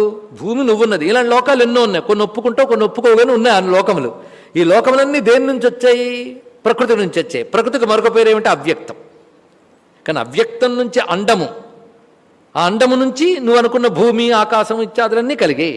కానీ నువ్వు చూస్తున్నది భూమి, ఆకాశాదులు, దాని తర్వాత అండము. అండానికి అవ్యక్తం. ఇక్కడ దాకా ఆగొచ్చావు. అవ్యక్తము ప్రకృతి అంటారు దాన్ని. అవ్యక్తానికి కంటే పరమైన వాడు నారాయణుడు. ఆ నారాయణ్ణి మించిన గొప్ప వస్తువు లేదు. అటువంటి నారాయణ్ణి స్మరించి ప్రారంభిస్తున్నారండి ఇక్కడ. దీన్ని చెప్పదలుచుకున్నది సర్వోత్కృష్టమైనది నారాయణుడు ఒక్కడే. అది మిగిలినవన్నీ నారాయణుని ఆశ్రయించున్నాయి. ఆశ్రయించుండడం ఎలా అంటే పిల్లాడు తల్లి ఒండిని ఆశ్రయించినట్టులు కెరటాలు సముద్రాన్ని ఆశ్రయించినట్టున్నాయి. అంటే అభిన్న భావాన్ని అంత చక్కగా ప్రతిపాదన చేశారు ఇక్కడే. ఈ శ్లోకంతో నమస్కారం చేసుకుంటూ నారాయణ పరోవ్యక్తాదండమవ్యక్త సంభవం అండస్యాంతస్త్వమే లోకా సప్తద్వీపాచ మేదిని. దీనికి వ్యాఖ్యానం చేస్తే చాలా అవుతుంది, కానీ ఈ మాత్రం అర్థం తెలుసుకుంటూ ఇక్కడ భగవత్పాదుల వారు ఎంత అందంగా ప్రారంభిస్తున్నాడు అంటే, అసలు చెప్తున్నవాడు ఎవడో ముందు తెలుసుకో. ఒక్క దృశ్యం తలుచుకుంటే చాలండి. ఇక్కడ అసలు కృష్ణుడు చెప్తున్నాడంటేనే ఒళ్ళు పొలకించి కనులు నీరు వచ్చి గొంతు బొంగురు పోతుందే, తర్వాత మాట రాదే. ఆ పరమాత్మను తలుచుకుంటే చాలు. స భగవాన్ ప్రారంభం అదండి. ఇక్కడ సహ భగవాన్ అని ప్రారంభించారు భాష్యంలో. ఎంత ఉదాత్త గంభీరమైన ఎత్తుగడ భగవత్పాదుల వారిది. సహ భగవాన్, ఆ భగవంతుడు ఎవరైనా నారాయణుడు. స భగవాన్ సృష్ట్వేదం జగత్తశ్చ స్థితిం చికీర్షు. ఆ భగవంతుడి సృష్టిని చేసి దీని స్థితిని ఉంచడం కోసం మరీచిర్యాదీన్ అగ్రే సృష్ట్వా ప్రజాపతిని ప్రవృత్తి లక్షణం ధర్మం గ్రాహయామాస వేదోక్తం తతోన్యాశ్చ సనక సనందనాదీనుత్పాద్య నివృత్తి లక్షణం ధర్మం జ్ఞానవైరాగ్య లక్షణం గ్రాహయామాస. మొట్టమొదటిగా భగవానుడు ఈ సృష్టిని చేసి ఇది చక్కని స్థితిలో క్షేమంగా ఉండడానికై ఆయన రెండు ధర్మాలను ఇచ్చాడు. ఇది స్పష్టంగా అర్థం చేసుకోవాలి. దీన్ని బట్టి సృష్టి క్షేమంగా ఉండడం కోసం రెండు ధర్మములు చెప్పబడుతున్నాయి. రెండు ధర్మాలు ఎవరిచ్చారు? నారాయణుడే ఇచ్చాడు. కానీ రెండు ధర్మములు నారాయణుడే ఇచ్చాడు. మొదటిది మరీచ్యాదీన్ అగ్రే సృష్ట్వా ప్రజాపతిన్. మరీచి మొదలైన ప్రజాపతుల్ని సృష్టించి ప్రవృత్తి లక్షణం ధర్మం గ్రాహయామాస వేదోక్తం. వేదోక్తమైనటువంటి ప్రవృత్తి లక్షణ ధర్మం. ప్రవృత్తి లక్షణం అంటే సంసారమనందు ప్రవర్తించుట అని అర్థం. ఇక్కడ ఈ ప్రవృత్తి రూపంగా సృష్టి వర్ధిల్లుతుంది. ఆ ప్రవృత్తి రూప ధర్మమును, అంతేగాని సంసారాన్ని నడపడం కాదు. ప్రవృత్తి రూప సంసారం నడిపే ధర్మం, ఆ ప్రవృత్తి రూప ధర్మాన్ని, వేదోక్తమైన దాన్ని భగవానుడు ప్రజాపతి మొదలైన వారికి అందజేశాడు. తత్ అన్యాశ్చ సనక సనందాదీన్ ఉత్పాద్య నివృత్తి లక్షణం ధర్మం. సనక సనందనాదుల్ని కలిగించి నివృత్తి రూప లక్షణాన్ని బోధించాడు. అంటే ప్రవృత్తి నివృత్తి అని ధర్మమునికి రెండు స్వరూపాలు కనబడుతున్నాయి. ఇప్పుడు చెప్పేవాడితో సహా వినేవాళ్ళతో సహా ఇక్కడ ఉన్న ప్రవృత్తి రూప ధర్మంలోనే ఉన్నటువంటి వారు. ప్రవృత్తి రూప ధర్మం అది. ఇది ఉత్కృష్టం, అదేం తక్కువది కాదు. ఎందుకంటే వేదోక్తం. మరీచి మొదలైన మహాత్ములందరూ కూడా దాన్ని అనుసరించిన వారే. నివృత్తి రూప ధర్మాన్ని అనుసరించిన వారెవరు? సనక సనందనాథులు.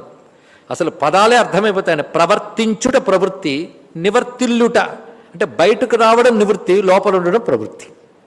సంసారమునందు ప్రవర్తించడం ప్రవృత్తి, సంసారము నుంచి మరలుట నివృత్తి. అది ధర్మమే. ఆ మరలినటువంటి వారికి ధర్మం ఏంటంటే జ్ఞాన వైరాగ్య లక్షణం ధర్మం. జ్ఞాన వైరాగ్య లక్షణాలతో ఉన్న ధర్మం వారికి. ఈ రెండు ఉత్కృష్టములైనవి ఇచ్చాడు. ఈ రెండే మనల్ని తరింపజేస్తాయి. ద్విధోహి వేదోక్తో ధర్మ ప్రవృత్తి లక్షణ నివృత్తి లక్షణశ్చ. స్పష్టంగా చెప్పాడు చూడండి. జగత స్థితికారణం ప్రాణినాం సాక్షాత్ అభ్యుదయ నిశ్రేయస హేతు యస్స ధర్మో. ఏదైతే అభ్యుదయాన్ని నిశ్రేయస్సునిస్తుందో అదే ధర్మం. ధర్మం అంటే ఇదే అర్థం. అభ్యుదయం నిశ్రేయస్సు, ఈ రెండు రావాలండి. అభ్యుదయం అంటే ఇహలోక పరలోక సుఖాలు పొందుట, వీటిలో ఉన్నత స్థితిని పొందుట అభ్యుదయం. నిశ్రేయస్సు అంటే కైవల్యం. ఈ రెండునివ్వడానికి ఈ ధర్మములు చెప్పబడ్డాయి. ఈ ధర్మాలతో చక్కగా జరుగుతోంది సృష్టి. అంటే ఒక విధంగా సృష్టి జరిగింది. ఎలా వెళుతుందో చెప్తున్నారు. మొట్టమొదటి వచ్చిన వాళ్ళు ఎంత ఉత్తమమైన సృష్టి చూడండి. మనం సృష్టిలో అందరూ ఎవాల్వ్ అయ్యారంటాం, కాదు, రాను రాను దిగజారుతారు. తెలుసుకుంటారు. ప్రథమత వచ్చినది ప్రజాపతులు, సనక సనందనాథులు. వీళ్ళు నివృత్తి మార్గాన్ని వ్యాప్తి చేస్తున్నారు, వాళ్ళు ప్రవృత్తి మార్గాన్ని వ్యాప్తి చేస్తున్నవారు వీరు. ఎవరు ఏ మార్గాల్లో ఉన్నారో వారికి తగ్గ ధర్మానికి వీరు ఆచార్యులుగా ఉన్నారు. దాని ద్వారా ధర్మంలో అందరూ చక్కగా వెళుతున్నారు. దీన్ని బట్టి స్థితి చక్కగా జరుగుతున్నది. దాని ప్రకారంగా యస్స ధర్మో బ్రాహ్మణాజ్యై వర్ణిభి ఆశ్రమభిశ్చ శ్రేయోర్థిభి అనుష్ఠీయమాన. బ్రాహ్మణాది సర్వవర్ణములు వారు కూడా వారి విధానం ప్రకారంగా, శాస్త్రం చెప్పిన ప్రకారంగా శ్రేయస్సును కోరి ఈ ధర్మములను అనుసరిస్తూ వస్తున్నారు. కానీ దీర్ఘేణ కాలేన, కొంతకాలానికి, అనుష్ఠాతృణాం కామోద్భవాత్, ఈ ధర్మాన్ని అనుష్ఠించవలసిన వాళ్ళల్లో కోరిక, ధర్మబద్ధమైన కోరిక కోసం ధర్మబద్ధమైన కర్మాచరణ వరకు పర్వాలేదు. కానీ కామం తీవ్రమయ్యి, అంటే కోరికలు పెరిగి, స్వార్థ చింతన పెరిగి, క్రమంగా ఎప్పుడైతే కామ తీవ్రత పెరిగిందో, కోరిక యొక్క వేగం పెరిగితే హియ్యమాన వివేక విజ్ఞాన హేతుకేనా, వారికి వివేకము విజ్ఞానము రెండు పోతాయిటండి. దానివల్ల అధర్మేణ అభూయమానే ధర్మే ప్రవర్ధమానే చ అధర్మే జగత స్థితిం పరిపిపాలయుషు స ఆదికర్త నారాయణాక్ష. వీళ్లల్లో ఈ స్వార్థ చింతన పెరగడం చేత క్రమంగా జరిగింది ఏమిటంటే, దురాశ పెరిగి వివేక విజ్ఞానం సన్నగిల్లి దాని ద్వారా ధర్మాన్ని అతిక్రమించడానికి సాహసించారు. ధర్మాన్ని అతిక్రమించడం అంటే అధర్మాన్ని చేయడం. దానితో క్రమంగా అధర్మం పెరిగింది. చూసారా ఏ విధంగా క్షీణదశ ఏర్పడుతుందో. కానీ ప్రథమత చక్కగా నడుస్తోందంతా కూడా ప్రవృత్తి రూపంలో కొందరున్నారు, నివృత్తి రూపంలో ఉన్నారు. ఎవరి ధర్మాన్ని వారు పాటిస్తూ చక్కగా ఉన్నారు. కానీ దురాశ పెరిగిపోయి ధర్మాన్ని అతిక్రమించిన వాళ్ళ సంఖ్య పెరగడంతో అధర్మం క్రమంగా పెంచి పెరిగిపోయింది. అది ఎప్పుడు సుదీర్ఘకాలం చెయ్యగా కొంతకాలానికి ఆ విధంగా రావడంతో ఆ స్థితిలో జగస్థితిని పరిపాలించాలి కనుక, ఎందుకు జగత్ క్షేమంగా ఉండాలంటే ప్రవృత్తి నివృత్తి రూప ధర్మములు చక్కగా అనుష్ఠింపబడాలి. వాటికి ఇప్పుడు దెబ్బ ఏర్పడింది ఎప్పుడో క్రమంగా. అప్పుడు స్థితిని నిలపడానికై సాదికర్త నారాయణాక్ష విష్ణు, ఆదికర్త అయిన నారాయణుడైన విష్ణువు భౌమస్య బ్రాహ్మణ బ్రాహ్మణత్వస్య రక్షణార్థం దేవక్యాం వసుదేవాత్ అంశేన కిల సంబభూవ. ఎలా చక్కగా కృష్ణావతార ప్రసక్తి చెప్తున్నాడు చూడండి. ఇక్కడ ఆయన భౌమస్య అంటే ఇక్కడ వాక్యానికి అర్థం ఏంటంటే ఈ భూమికి సంబంధించి అని అర్థం. ఇక్కడ అంటే భూమి మీద ఉన్నటువంటి బ్రహ్మను రక్షించడానికి వచ్చేట ఆయన. భూమి మీద ఉన్న బ్రహ్మను రక్షించడం ఏంటండి? బ్రహ్మశబ్దానికి అర్థం వేదము, ధర్మము, తపస్సు ఇత్యాదులు. అది వేదము చెప్పిన ప్రవృత్తి నివృత్తి రూపైన ధర్మము తిరిగి భూమి యందు రక్షింపబడడానికై. కనుక వేదమునకు బ్రహ్మ అని పేరు. దానిని రక్షింపజేసే వ్యవస్థ పేరు బ్రాహ్మణత్వం. ఇది తెలుసుకోండి. ఇక్కడ బ్రాహ్మణత్వ శబ్దం ఇక్కడ చెప్పబోతున్నాడు ఆదిశంకర భగవత్పాల్ వారు. దీన్ని బట్టి ఒక వర్ణంకో ఒక వర్గంకో మాత్రమే చెప్పబడింది అనుకోవద్దు. అలాగన్నట్లయితే బ్రాహ్మణాద్యై వర్ణిభి అని బహువచనం చెప్తాడా? బ్రాహ్మణాది వర్ణములన్నీ అనుష్ఠిస్తున్నాయి అని వారి వారి ధర్మములు ఏది శాస్త్రం చెప్పిందో అనుష్ఠించింది. ఇక్కడ భౌమస్య బ్రహ్మణ బ్రాహ్మణత్వస్య రక్షణార్థం, ఈ భూమి యందు బ్రహ్మను అనగా బ్రాహ్మణత్వాన్ని రక్షించడానికై అన్నాడు. ఇక్కడ బ్రాహ్మణత్వ రక్షణ అనగా బ్రహ్మం అంటే ముందు అర్థం తెలుసుకుందాం. వేదము, తపస్సు, ధర్మము, జ్ఞానము, పరమాత్మ. ఇది బ్రహ్మశబ్దానికి అర్థం. కనుక ఎక్కడైతే వేదము, ధర్మము, తపస్సు, జ్ఞానము, దాన్ని పాటించడమే బ్రాహ్మణత్వం, దాన్ని రక్షించడమే నారాయణ కృత్యం. అది దీని యొక్క తద్వారా లోకక్షేమం కలుగుతున్నది. ఇక్కడ ఆ పదానికి శాస్త్రీయమైన అర్థం ఇక్కడ మనం తెలుసుకుంటున్నాం. అందుకు దేవక్ష్యాం ఎలా పుట్టాడు భగవంతుడు? ఈ ధర్మం ఏదైతుందో శృత్యుక్తమైన ధర్మము, ప్రవృత్తి నివృత్తమైన రూపమైన ధర్మమే ప్రపంచానికి క్షేమం గనక, అది దెబ్బతింది గనక దాన్ని రక్షించడం కోసం ఆయన దేవక్యాం వసుదేవాత్ అంశేన కిల సంబభూవా. అంశేన అనే మాట ఇక్కడ చక్కటి అర్థం చెప్పారండి భగవత్పాదులు వారు. అంశం అంటే భాగం కాదయ్యా అని. అక్కడ భగవంతుడికి భాగాల్లో స్వరూపం అని అర్థం. ఉన్నవాడు ఉన్నట్టే దిగేట్టు పరబ్రహ్మ. అది కృష్ణుడు విష్ణువు అంశ కాదు, విష్ణువే సాక్షాత్ బ్రహ్మమే. ఆయన వచ్చాడు ఇంత. ఎందుకంటే భగవానుల్లో అవయవాలు భాగాల్లో. ఆ మాటకొస్తే పుట్టడం ఉందా ఆయనకి? అవతరించడం ఉందా? పుట్టుట లేని నీ కభవ పుట్టుట క్రీడయగాక పుట్టిటే ఎట్టగున్ అని మనకి దేవతలు కీర్తించారా లేదా? అందుకని పుట్టుకోలేదు. అందుకే కిల సంబభూవ అన్నాడు ఇక్కడ అనే మాటలోనే పుట్టినాడట అని అర్థం అండి. కిల సంబభూవ అంటే పుట్టినాడట, అండంలో పుట్టినట్టు కనబడ్డాడట అని అర్థం ఇక్కడ. ఎందుకంటే తనదైన మాయాశక్తితో పుట్టుకలేనివాడు పుట్టినట్టు, ఎదుగు బొదుగు లేని పరిపూర్ణుడు ఎదుగుతున్నట్టు, పొట్టివాడుకున్నట్టు రకరకాలు చూపించాడు. అది కిల సంబభూవ అని మాటల అర్థం. ఇది ఇక్కడ భగవత్పాదుల వారు భారతం ఎంత అందంగా పట్టుకున్నారు అంటే, సరిగ్గా మనకి శాంతిపర్వంలో భీష్ముడు అంపశయ్య మీద ఉన్నప్పుడు కృష్ణుడిని స్మరిస్తూ ఒక మాట అంటాడు. భౌమస్య బ్రహ్మణో గుప్త్యై వసుదేవాదజీజనత్ అంటాడు ఇక్కడ.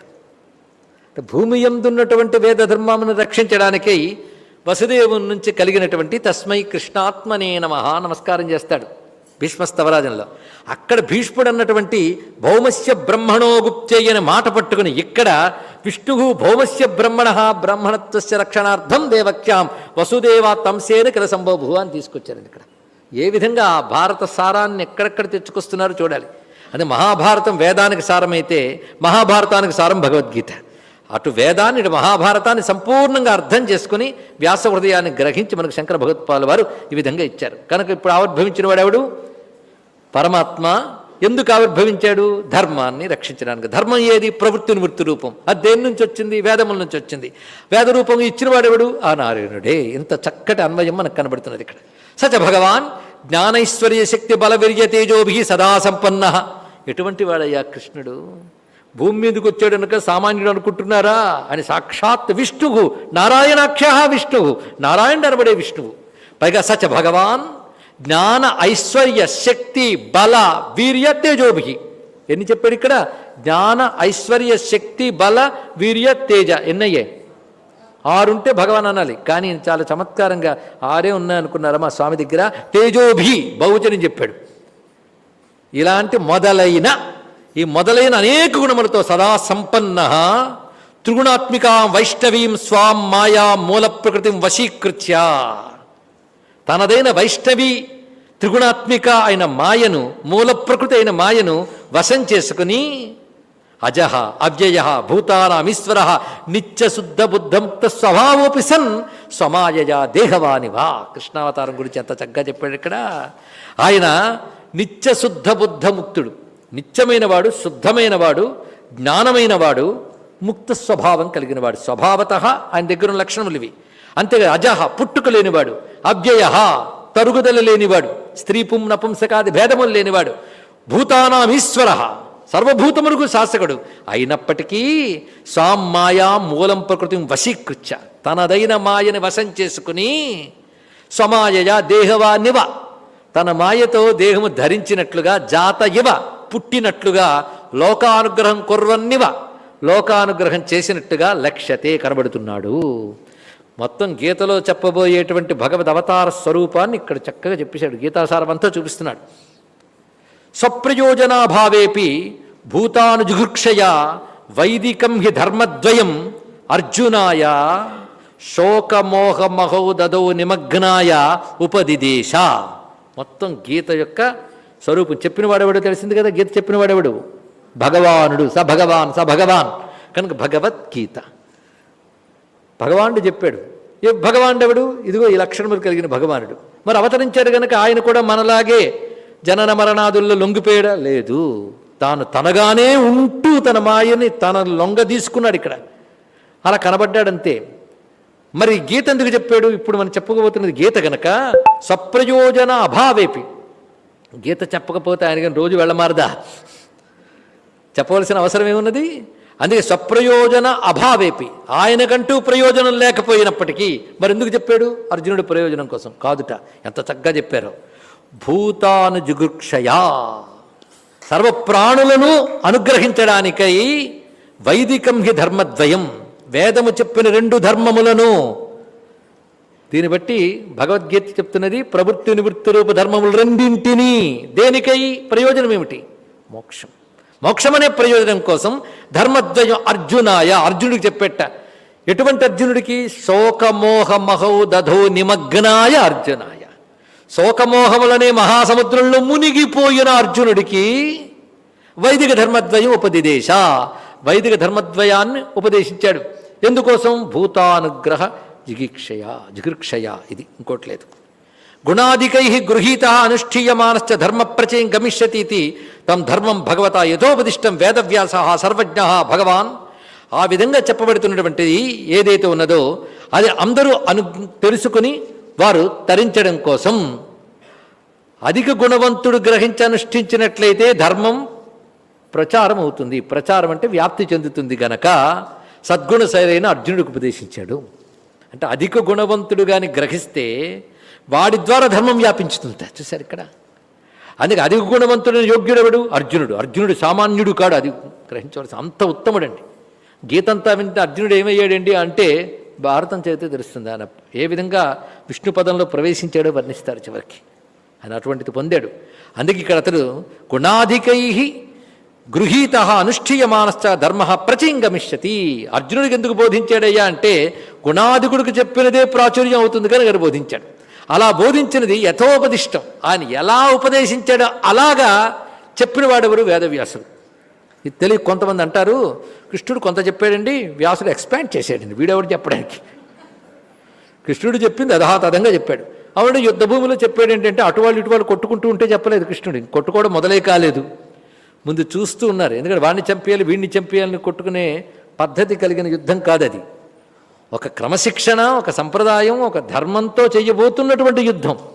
యుద్ధం ప్రారంభం కాలేదు. ఆ సమయంలో ఒకరినొకరు గమనించుకుంటున్నారు. అందుకే వీరు వారు మాట్లాడుకునేటప్పుడు తగిన సమయం ఇస్తారు. అంతేకాదు గట్టిగా చదివితే గీత సమయం ఎక్కువ పట్టదండి చదివితే. పైగా శ్లోకంలో వచ్చేటప్పుడుగా మాట నిడివి పెరుగుతుంది. అలా మాటలుగానే చెప్పాడు కృష్ణుడు. శ్లోక రూపంలో వచ్చాడు పెద్దదిగా కనబడుతుంది. కానీ కృష్ణుడు ఏం చెప్పాడో అదే వ్యాసుడు రాశాడు తప్ప తాను ఏవి కలపలేదు. అందుకే యథోపదిష్టం వేదవ్యాస. ఎలా రాయగలిగాడండి వేదవ్యాసుల వారు? కృష్ణుడు ఏం చెప్తాడు అదే ఎలా రాయగలిగాడు అంటే అక్కడ ఏం జరుగుతుందో చూసి విని చెప్పగలిగే శక్తి సంజయుడికి ఇచ్చిన వేదవ్యాసుడు తాను యథాప్రకారంగా రాయలేడా? అది యథోపదిష్ట అన్న మాట చాలా అద్భుతంగా చెప్పాడు శంకర భగవత్పాదులు. ఒక్కొక్క మాట ఆ భగవత్పాదుల వరకే చెల్లుతుందండి. ఇక్కడ భగవాన్ గీతాక్షై సప్తభిశ్లోకశతై 700 శ్లోకములు అవి ఉపనిబంధ గీతలు అని చెప్పబడుతున్న 700 శ్లోకములతో వేదవ్యాసుల వారు ఉపనిబంధ చక్కగా సమకూర్చారు దీన్ని. తదిదం గీతాశాస్త్రం, అది గీతాశాస్త్రం. ఇదేమిటి? సమస్త వేదార్థ సార సంగ్రహభూతం. సమస్త వేదార్థ సారక సంగ్రహం, సమస్త వేదార్థ సారము సమకూర్చబడింది గీతాశాస్త్రం. ఒక్క మాట. కానీ గీతాశాస్త్రం అనగా ఆదిశంకర భగవత్పాదుల వారి అభిప్రాయం ప్రకారంగా సమస్త వేదార్థ సార సంగ్రహభూతం దుర్విజ్ఞేయార్థం. దుర్విజ్ఞేయార్థం అంటే అంత తేలిగ్గా తెలియబడదు దాని అర్థం. తదర్థావిష్కరణాయ, దాని అర్థాన్ని ఆవిష్కరించడానికే నేను ప్రయత్నం చేస్తున్నాను అన్నారు. ఆదిశంకరులతోనే భాష్యం మొదలయ్యిందా అంటే మనకు దొరుకుతున్న భాష్యాల్లో ఆదిశంకరుల వారిదే ప్రథమం. కానీ తత్పూర్వం కూడా భాష్యాలు ఉండేవి అని వీరి వ్యాఖ్యానం బట్టి తెలుస్తున్నది.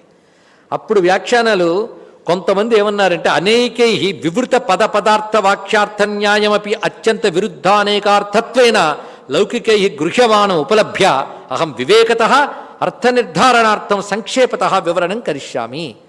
కొంతమంది ఏం చేశారంటే ఈ గీతలో చెప్పినటువంటి మాటల్ని సరిగ్గా అర్థం చేసుకోలేక చాలామంది దీన్ని విశదీకరిస్తూ పదాలను, పదార్థాలను, వాక్యార్థాలను, న్యాయాలను వాళ్ళు తెలియజేస్తూ అనేక విషయాల్ని పరస్పర విరుద్ధంగా ఉన్నాయని అన్నారు. అంటే కృష్ణుడు చెప్పిందే పరస్పర విరుద్ధంగా ఉన్నాయి. నేటికి అలాంటి కామెంట్ చేసేవాళ్ళు ఉన్నారండి. గీత మీద మంచి వ్యాఖ్యానం రచించిన మహాత్ములు అందరూ ఉంటే, మరొక వైపు స్పష్టంగా గొప్ప అర్థాలు చెప్తున్న గీతకు కూడా కువ్యాఖ్యానాలు చేసిన వాళ్ళు ఉంటారు. శిశుపాలుడి వారసులు, శూర్పణఖ వారసులు ఉంటూనే ఉంటారండి. వాళ్ళ మీద సుదర్శన చక్రం వేసే మహాత్ములు కూడా ఉంటూనే ఉంటారు. ఇక్కడ మొత్తానికి వీళ్ళ పరంపర ఉంటుండదు. అలాంటి వాళ్ళు ఉంటారు. శంకరులకు పూర్వం అలాంటి వాళ్ళు ఉన్నారు. ఈ మధ్య ఒక స్కాలర్ అంటాడు గీతలో పరస్పర విరుద్ధమైన మాటలు ఉన్నాయంటే వాడు సరిగ్గా చదవలేదు.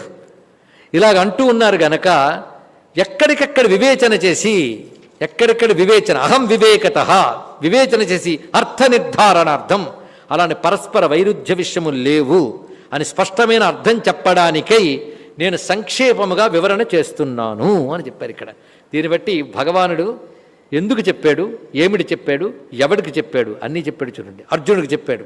అర్జునుడు సకల గుణవరిష్ఠుడు, అటువంటి వాడికి చెప్పాలని చెప్పాడు ఆయన. అసలు లక్ష్యం సర్వభూతములను అనుగ్రహించడం లక్ష్యం. చెప్పినవాడు సాక్షాత్ పరమాత్మ. ఏ పరమాత్మ ప్రవృత్తి నివృత్తి రూపం వేదములను ఉచ్ఛ్వాస నిశ్వాసలుగా తన నుంచి వ్యక్తపరిచాడు, ఆ పరమాత్మయే కృష్ణుడే చెప్పాడు గనక ఇంకా చెప్పడానికి ఏమున్నది ఇక్కడ? దాన్ని తపశ్శక్తి సమాధినిష్ట కలిగినటువంటి సర్వజ్ఞుడైన వేదవ్యాసులు వారు యథాతథంగా ఉపదేశించారు. దానిని సరిగ్గా అన్వయించలేని వాళ్ళు అపార్థాలు కల్పించి పరస్పర విరుద్ధాభిప్రాయములుగా చెప్పడం చేత వాటిని సమన్వయిస్తూ నేను ఇప్పుడు చెప్పబోతూ ఉన్నాను అని అద్భుతమైనటువంటి ఉపోద్ఘాతాన్ని ఇస్తూ, గీతాశాస్త్రం యొక్క ప్రయోజనం పరమంగా నిశ్రేయస్సు. గీత వల్ల లభించేది మోక్ష పురుషార్థమే. అది తెలుసుకోవాలి. అంటే గీత చదివాను, మేనేజ్మెంట్ స్కిల్స్ వచ్చాయి అంటే రావచ్చు, అది వేరే విషయం. మనం అనేక మార్లు చెప్పుకున్నాం, గుంటూరు నుంచి వారణాసికి వెళ్ళేటప్పుడు తోవలు అనేక స్టేషన్స్ వస్తాయి, కానీ లక్ష్యం ఏంటి? కాశీయే. అదే మధ్యలో ఇటార్సీలో కాఫీ బాగుంటుంది, భోపాల్లో ఇడ్లీ బాగుంటుంది అనుకోవడం అంటే ఇక్కడ బాగుంటే బాగుండొచ్చు, కానీ తింటూ అక్కడ ఆగిపోకూడదు, ముందుకు సాగిపోవాలి ఇక్కడ. అందుకే భగవద్గీతలో లౌకికమైన విద్యలు వెతకడం అంటే తప్పులేదు, ఎందుకు లోకంలో ఉన్నాం కనుక. కానీ అదే పరమార్థం కాదు, అదే తెలుసుకోవాలి. ఇక్కడ పరమార్థం స్పష్టంగా భగవత్పాల్ వారు చెప్పేశారు. ప్రయోజనం పరం నిశ్రేయసం, మోక్షమే పరం ప్రయోజనం. అది ఈ విషయం మీకు తెలియాలి అంటే భగవానుడు అనేక చోట్ల చెప్పాడు కదా, సర్వధర్మాన్ పరిత్యజ్య మామేకం శరణం వ్రజ అహంత్వా సర్వపాపేభ్యో మోక్షయిష్యామి వాసుచ అని చక్కగా మోక్షమే పరమార్థంగా చెప్పాడు. అంతేకాదు అనుగీతలో కూడా ఈ మాట చెప్పాడు కదా అన్నారు శంకర భగవత్పాల్ వారు. అంటే అనుగీతను కూడా శంకర భగవత్పాల్ వారు ప్రమాణంగా తీసుకున్నారు. అనుగీత అనేటువంటిది మహాభారతంలో అశ్వమేధ పర్వంలో వస్తుంది. మళ్ళీ అర్జునుడికి చెప్తాడు కృష్ణుడు. అంటే అర్జునుడు చెప్పిందో మర్చిపోయాడు, అందుకే మళ్ళీ గుర్తు చేశాడు అనమాట. ఇక్కడ ఓహో అర్జునుడే మర్చిపోతే మనం కూడా మర్చిపోవచ్చు. ఇక్కడ ఈ ఉద్దేశం, వ్యాసుల ఉద్దేశం ఏంటంటే ఏకాగ్రంగా విన్నవాడికైనా సరే బ్రతుకున్నంతకాలం నిరంతరం మననం అధ్యయనం అవసరం, అది తెలుసుకోవాలి ఇక్కడ. ఎందుకంటే నువ్వు జ్ఞానం వినేది 1-2 గంటలు, ప్రపంచం నీతో ఉండేది మిగిలిన 22 గంటలు. తెలుసుకో, వెంటనే లాగుతుంది ప్రపంచం. ఇది అయిన వెంటనే ఆ వెంటనే మన షాపులో చేస్తున్న చీర అక్కడ ఉందో లేదో అని వెళుతుంది మనసు, తప్పదు. ఏం చేస్తాం, ఇది లాగుతుందని గట్టిగా. ఎందుకంటే ప్రపంచం అలవాటైనట్టు పరమాత్మ అలవాటు కాలేదు ఈ జీవుడికి. ప్రపంచం అనేక జన్మల నుండి అలవాటైపోయింది, పరమాత్మ ఇంకా ఇప్పుడిప్పుడే ఆల్దిద్దుకుంటున్నాం. ఏం పరమాత్మ అనేక జన్మల నుండి ఎందుకంటే అలవాటు కాలేదు, అలవాటు అయ్యింటూ పుట్టేవాడు. నీకు ప్రపంచం అలవాటు అయింది కనుక మన ప్రపంచంలో పుట్టావు, పరమాత్మ అలవాటు కాలేదు నీకు ఎలా చెప్పగలవు? పుట్టాను కనుక. ప్రపంచం అలవాటైపోయింది, దీనితో ఉన్న ఇది సత్యమనే భ్రాంతి వదలలేదు కనుక మళ్ళీ ఇందులో పడ్డావు. నువ్వు ఇక్కడ పరమసత్యాన్ని పట్టుకోలేదు, కానీ ఇప్పుడైనా పట్టుకొని గురువు చెప్తే పూర్వ సుకృతం చేత గురువు దొరుకుతాడు, గురువు చెప్పింది అర్థమవుతుంది. అర్థమైంది పట్టుకుంటావు, కానీ నీ ప్రారంధం ప్రపంచం పట్టి వేలాడుతుంది. అది నిరంతరం మననం చేయాలనే ఉద్దేశంతోనే మళ్ళీ అనుగీత వచ్చిందండి ఇక్కడ. అంతేగాని అర్జునుడు మర్చిపోయాడు మనము మర్చిపోవచ్చును కాదు. ఇక్కడ మర్చిపోవడం ప్రధానం కాదు, గుర్తు చేయడం ప్రధానం. ఇక్కడ నిరంతరం స్మృతిలో ఉంచుకోవాల్సింది ఇక్కడ జ్ఞానం అనేది. ఎంతవరకు? అందుకే మొదటే చెప్పాం, చచ్చే వరకు కాదు, మోక్షం పొందే వరకు. పిబత భాగవతం రసమాలయం, మోక్షం పొందే వరకు. ఏంటి పొందకుండా చచ్చిపోతే మళ్ళీ పుట్టేనా అదే చేయాలి ఇక్కడ. కానీ అలా నిరంతరం మనసులో పెట్టుకుంటే మరి పుట్టాడండి, అది ఒకటి తెలిసినది. అందుకే ఎప్పుడూ మనసులో ఉండాలి. అందుకే అనుగీతలో కూడా జగద్గురువులు చెప్పారు కదా అంటారు ఎవరు? శంకర భగవత్పాల్ వారు. తత యమమేవ గీతార్థధర్మం ఉద్దిశ్య భగవతైవ ఉక్తం ఇత్యనుగీతాసు.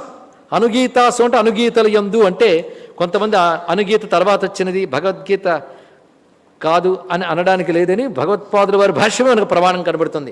అక్కడ సహి ధర్మ సుపర్యాప్తో బ్రహ్మణ పదవేదని అని అనుగీతల్లో చెప్పాడు కదా. అంటే బ్రహ్మపదము పొందుటకై గీతలు, మోక్షమును పొందుడికే గీతలు అని అనుగీతలోనే చెప్పాడు. అనుగీత ఏమిటి? దీని యొక్క తిరిగి స్మరణే కదా. కానీ భగవద్గీత యొక్క పరమ ప్రయోజనం ఏమిటి? మోక్షం. అంతేగాని యుద్ధం చేయరా అని చెప్పడానికి కాదు. మరి అంత వినక యుద్ధం చేశాడు కదా అంటే మోక్షంని పరమ ప్రయోజనంగా కలిగి నీ కర్మనాచరించు అని చెప్పడం ఇక్కడ. కానీ యుద్ధం చేయడం పరమ ప్రయోజనం కాదు, కర్తవ్యం. పరమ ప్రయోజనం కైవల్యం. నీ కర్తవ్యం నువ్వు విస్మరిస్తే కైవల్యానికి కావాల్సిన అర్హత నీకు ఉండదు. అందుకు చెయ్యని చెప్పాడు. మరి కర్తవ్య నిర్వహణలో నా వాళ్ళందరినీ చెప్పేస్తాను, ఆ మోహం అజ్ఞానం వదిలించుకోలేకపోతే మోక్షం లేదు. అది చెప్పడమే గీత యొక్క ప్రధాన అంశము. నైవ ధర్మీ నచాధర్మీ నచైవ హి శుభాశుభి యస్యాదేకాసనే లేనః తూష్ణీం కించిదచింతయన్. ఇది కూడా అనుగీతల్లో వాక్యాలండి. చూసారే, భగవద్గీత విందామని కూర్చుంటే అనుగీత బోనస్ ఇవాళ. ఇందులో అనుగీతల శ్లోకాలు ఉపోద్ఘాతంలో రాశారు భగవత్పాదులు వారు ఇక్కడ. అందుకే ధర్మము అధర్మము, శుభము అశుభము, ఈ ద్వంద్వములు హేయోపాదేయములు లేనటువంటి స్థితి ఏదిందో దాని యందు లీనమవడమే పరమ ప్రయోజనము అని చెప్పబడింది కదా. అలాగే జ్ఞానం సన్యాస లక్షణం అని కూడా అనుగీతల్లో ఉంది కదా. ఆ మాటే గీతలో ఉంది కదా అని చెప్తూ మరి ఈ కర్మ చేయమని ఎందుకు చెప్పాడయ్యా? వీటన్నిటికీ కర్మలకు అతీతమైనటువంటి స్థితి మోక్షము, అదే పరమావధి అయినప్పుడు అదెందుకు చెప్పాడు అంటే అభ్యుదయార్థోపి ప్రవృత్తి లక్షణో ధర్మ వర్ణాశ్రమాశ్చోద్దిశ్య విహిత స దేవాదిస్థాన ప్రాప్తి హేతురపి సన్. ఒకవేళ నువ్వు కోరికతో నీ కర్తవ్య కర్మను చేస్తే, అంటే శాస్త్రం చెప్పిన విద్యుక్త కర్మ ప్రతివాడు ఆచరించాలి. అది నువ్వు కోరికతో చేస్తే దివ్యలోకముల్లో సుఖాలు వస్తాయి, తర్వాత ఉత్తమ జన్మ వస్తుంది. కానీ మోక్షం లేదు. కానీ మంచిదే అది. కానీ అదే ఈశ్వరార్పణ బుద్ధ్యా అనుష్ఠీయమాన సత్వశుద్ధయే భవతి ఫలాభిసంధిరహిత శుద్ధసత్వస్య చ జ్ఞాననిష్టాయోగ్యతా ప్రతిద్వారేణ జ్ఞానోత్పత్తి హేతుత్వేన చ నిశ్రేయస హేతుత్వం ప్రతిపద్యతే. మళ్ళీ గీతాసారం. మరి అర్జునుడికి కర్మల వల్ల మోక్షం రాదు, జ్ఞానం వల్లే మోక్షం వచ్చినట్లయితే మరి యుద్ధం చేయమని ఎందుకు చెప్పాడని మీరు అంటారేమో. నువ్వు నీ విద్యుక్త ధర్మాన్ని ఆచరిస్తే దానివల్ల ఇహము పరము కూడా లభిస్తుంది, అందులో సందేహం లేదు. పరం అంటే పరలోకాలు, దివ్యలోకాలు లభిస్తాయి. దానివల్ల మళ్ళీ పుట్టుకలు వస్తాయి. మరి అది మోక్షం ఎలా అవుతుంది? అటువంటప్పుడు స్వధర్మాన్ని చేయమని ఎందుకు కృష్ణుడు ప్రేరేపించాడు అంటే ఈశ్వరార్పణ బుద్ధ్యా అనుష్ఠీయమాన సత్వశుద్ధయే భవతి ఫలాభిసంధిరహిత శుద్ధసత్వస్య చ జ్ఞాననిష్టాయోగ్యతా ప్రాప్తి ద్వారేణ. అర్జునుడిగా ఆయన చేసిన బోధ ఏమిటి? మోక్షమే పరమార్థమైనప్పుడు యుద్ధం అనే స్వధర్మాన్ని, ప్రవృత్తి రూప ధర్మాన్ని ఎందుకు చేయమన్నాడు అంటే ఈ ప్రవృత్తి రూపమే నీ ధర్మాన్ని ఈశ్వరార్పణ బుద్ధితో ఫలాభిసంధిరహిత, ఫలాభిసంధి లేకుండా అంటే ఫలాకాంక్ష లేకుండా ఈశ్వరార్పణ బుద్ధితో చేస్తే నీ సత్వము శుద్ధమవుతుంది, నీ అంతఃకరణం శుద్ధమవుతుంది. అంతఃకరణ శుద్ధం వల్ల జ్ఞాననిష్ట యోగ్యత వస్తుంది, జ్ఞానోత్పత్తి కలగడం వల్ల మోక్షం లభిస్తుంది. ఇది భగవద్గీత చెప్పినటువంటి అంశము అని సారం చెప్పాడు ఇక్కడ. దీన్ని బట్టి ధర్మం వద్దన్నాడా, కర్మ వద్దన్నాడా, ఈశ్వరార్పణ బుద్ధితో చేయన్నాడు. కనుక మొత్తం సారమంతా కూడా సధర్మాన్ని ఫలాకాంక్ష లేకుండా ఈశ్వరార్పణ బుద్ధితో చేస్తే ముందు మోక్షం గురించి పక్కన పెడదాం, మనశ్శాంతి ఉంటుంది. అవునా లేదండి? ఇక్కడ నా కర్మ నేను చేస్తున్నాను, నా కర్మని నేను చేయడం తప్పు కాదు. నా కర్మ ఇంకోటి తప్పులా కనబడవచ్చు, కానీ శాస్త్రం విహించిన నా కర్మ తప్పు కాదు. మా గురుగారు చెప్పారు, ఎవరు? కృష్ణ పరమాత్మ. ఇది ఎలా చేస్తున్నాను? ఈశ్వరార్పణ బుద్ధితో చేస్తున్నాను. చేయడం వల్ల ఆయన సంతోషిస్తాడంతే. మళ్ళీ చేయడం వల్ల ఏం లేదు, ఫలాభిసంధిరహిత. అలా చేస్తున్నాను, ఫలాకాంక్ష లేదు, ఈశ్వరార్పణ బుద్ధి. కనుక స్వధర్మాన్ని ఈశ్వరార్పణ బుద్ధితో ఫలాకాంక్ష లేకుండా చేస్తే ముందు ఇహంలోనే శాంతి లభిస్తుందండి, సామాన్యం కాదు. అది క్రమంగా మనస్సులో ఇది రాలేదే, అది రాలేదే, ఇది అది అని ఆందోళన లేకుండా చేస్తుంది. ఎప్పుడైతే మనస్సులో ఈ కకావికలం వస్తుందో ఈశ్వర కాంతి ప్రతిఫలించదు. ఇది తెలుసుకోండి ఇక్కడ.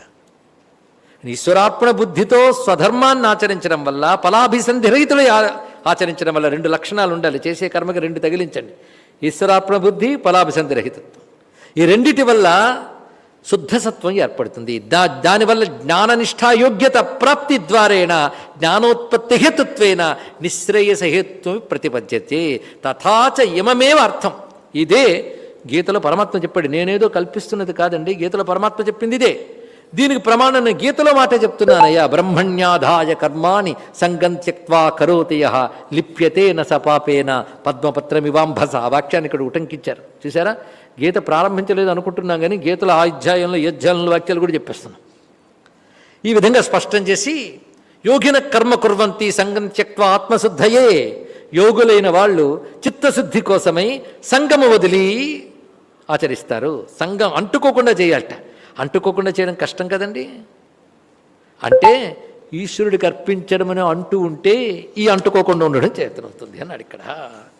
ఈ విధంగా చేయి తరించిపోతావు. మొత్తం గీత చెప్పిన వాక్య సారమంతా చెప్పి ఈమన్ ద్విప్రకారం ధర్మం నిశ్రేయస ప్రయోజనం. కనుక నేను చెప్పదలుచుకున్నది ద్విప్రకారం ధర్మం, రెండు విధములైన ధర్మము. రెండు విధములైన ధర్మం అంటే ఏమిటంటే మరొక్కసారి ఇంతవరకు వినదానికి పరీక్ష. ప్రవృత్తి నివృత్తి రూపమైన ధర్మము యొక్క ప్రయోజనం నిశ్రేయస ప్రయోజనం, మోక్షమే ప్రయోజనము కలిగినది. పరమార్థతత్వంచ. ఏమిటి మోక్షం అంటే? పరమార్థతత్వం. వాడెవడు? వాసుదేవాఖ్యం పరం బ్రహ్మ అభిధేయ భూతం విశేషత అభివ్యంజయత్ విశిష్ట ప్రయోజన సంబంధాభిధేయవత్ గీతాశాస్త్రం. దీన్ని బట్టి తెలుస్తున్నది ఏంటంటే భగవద్గీతా శాస్త్రం ప్రయోజనము నిశ్రేయస్సు అంటే పరమ ప్రయోజనము మోక్షము. గీత యొక్క పరమ ప్రయోజనం మోక్షం. ఎందుకంటే ఏదైతే వినబోతున్నామో అది ఎందుకు చెప్పబడిందో తెలియాలట.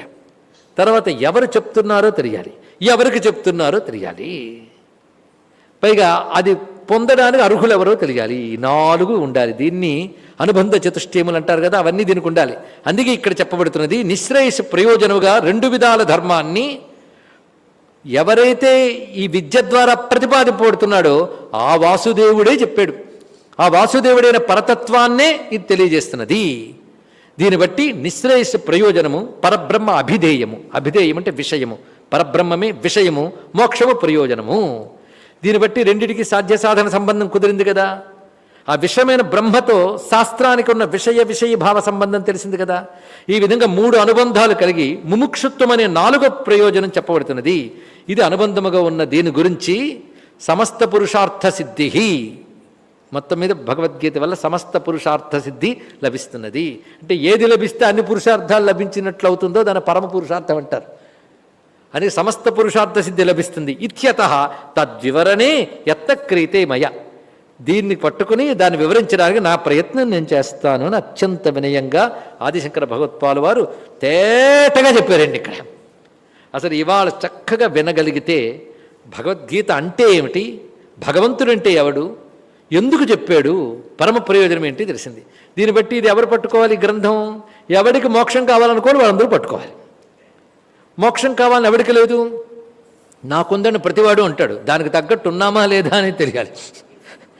మోక్షం కావాలనేది పరమ ప్రయోజనంగా అనుకోవడానికి తగ్గ జన్మ మానవ జన్మ. ఈ మానవ జన్మ లాంటి జన్మ మోక్షానికి అనుగుణమైన జన్మ మరొకటి లేదండి. ఇది పొంది కూడా మోక్షం కోసం ప్రయత్నించకపోతే వాడు తనను తాను చంపుకున్నవాడని టైటిల్ ఇచ్చింది ఉపనిషత్తు. ఆత్మఘ్నుడు అని ఇక్కడ కదా. నీకు నిజంగా మోక్షం కావాలనుకుంటే గీతకు మించిన శాస్త్రం ఉందా? కృష్ణుడికి మించిన గురువు ఉన్నాడా? నాయన ఇది విషయం. ఇది భగవద్గీతకు సంబంధించిన ఉపోద్ఘాతాన్ని ఇంత చక్కగా భగవత్పాదుల వారి వాక్సహాయంతో మనం చెప్పుకోగలిగాం. ఇప్పుడు భగవద్గీతలకు మనం ప్రవేశిస్తున్నాం. విషాద యోగం. విషాదం నిజాన్ని విషాదం యోగం అవుతుందా అంటే అసలు టైటిలే కాదండి, తర్వాత వాళ్ళు పెట్టారు కనుక అని కొందరు తీసేశారు పక్కకి.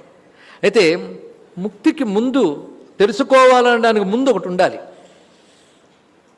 విషాదమే ఉన్నదే విషాదంలో. విషాదంతో కలిసి అందరం ఉన్నాం. మళ్ళీ విషాద యోగం ఎందుకు అంటే ఆ విషాదం నుంచి బయటపడే ప్రయత్నం ఉంది, అది చాలా విశేషం.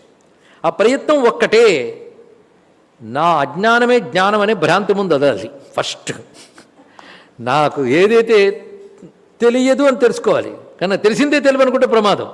ఎందుకంటే అర్జునుడిని ఇప్పుడు గమనించబోతున్నాం అని ముందు నిశ్చయించేశాడు.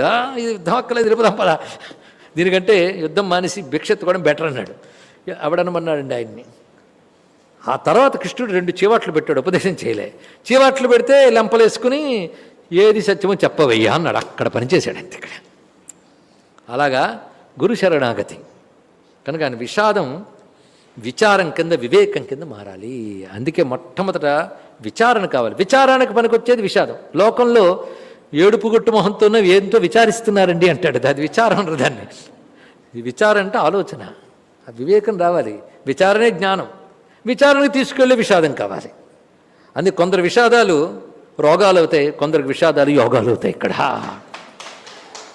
యోగంగా మారాలండి విషాదం. భగవంతుని ముందు ఏడ్చిన ఏడుపు యోగం అవుతుంది.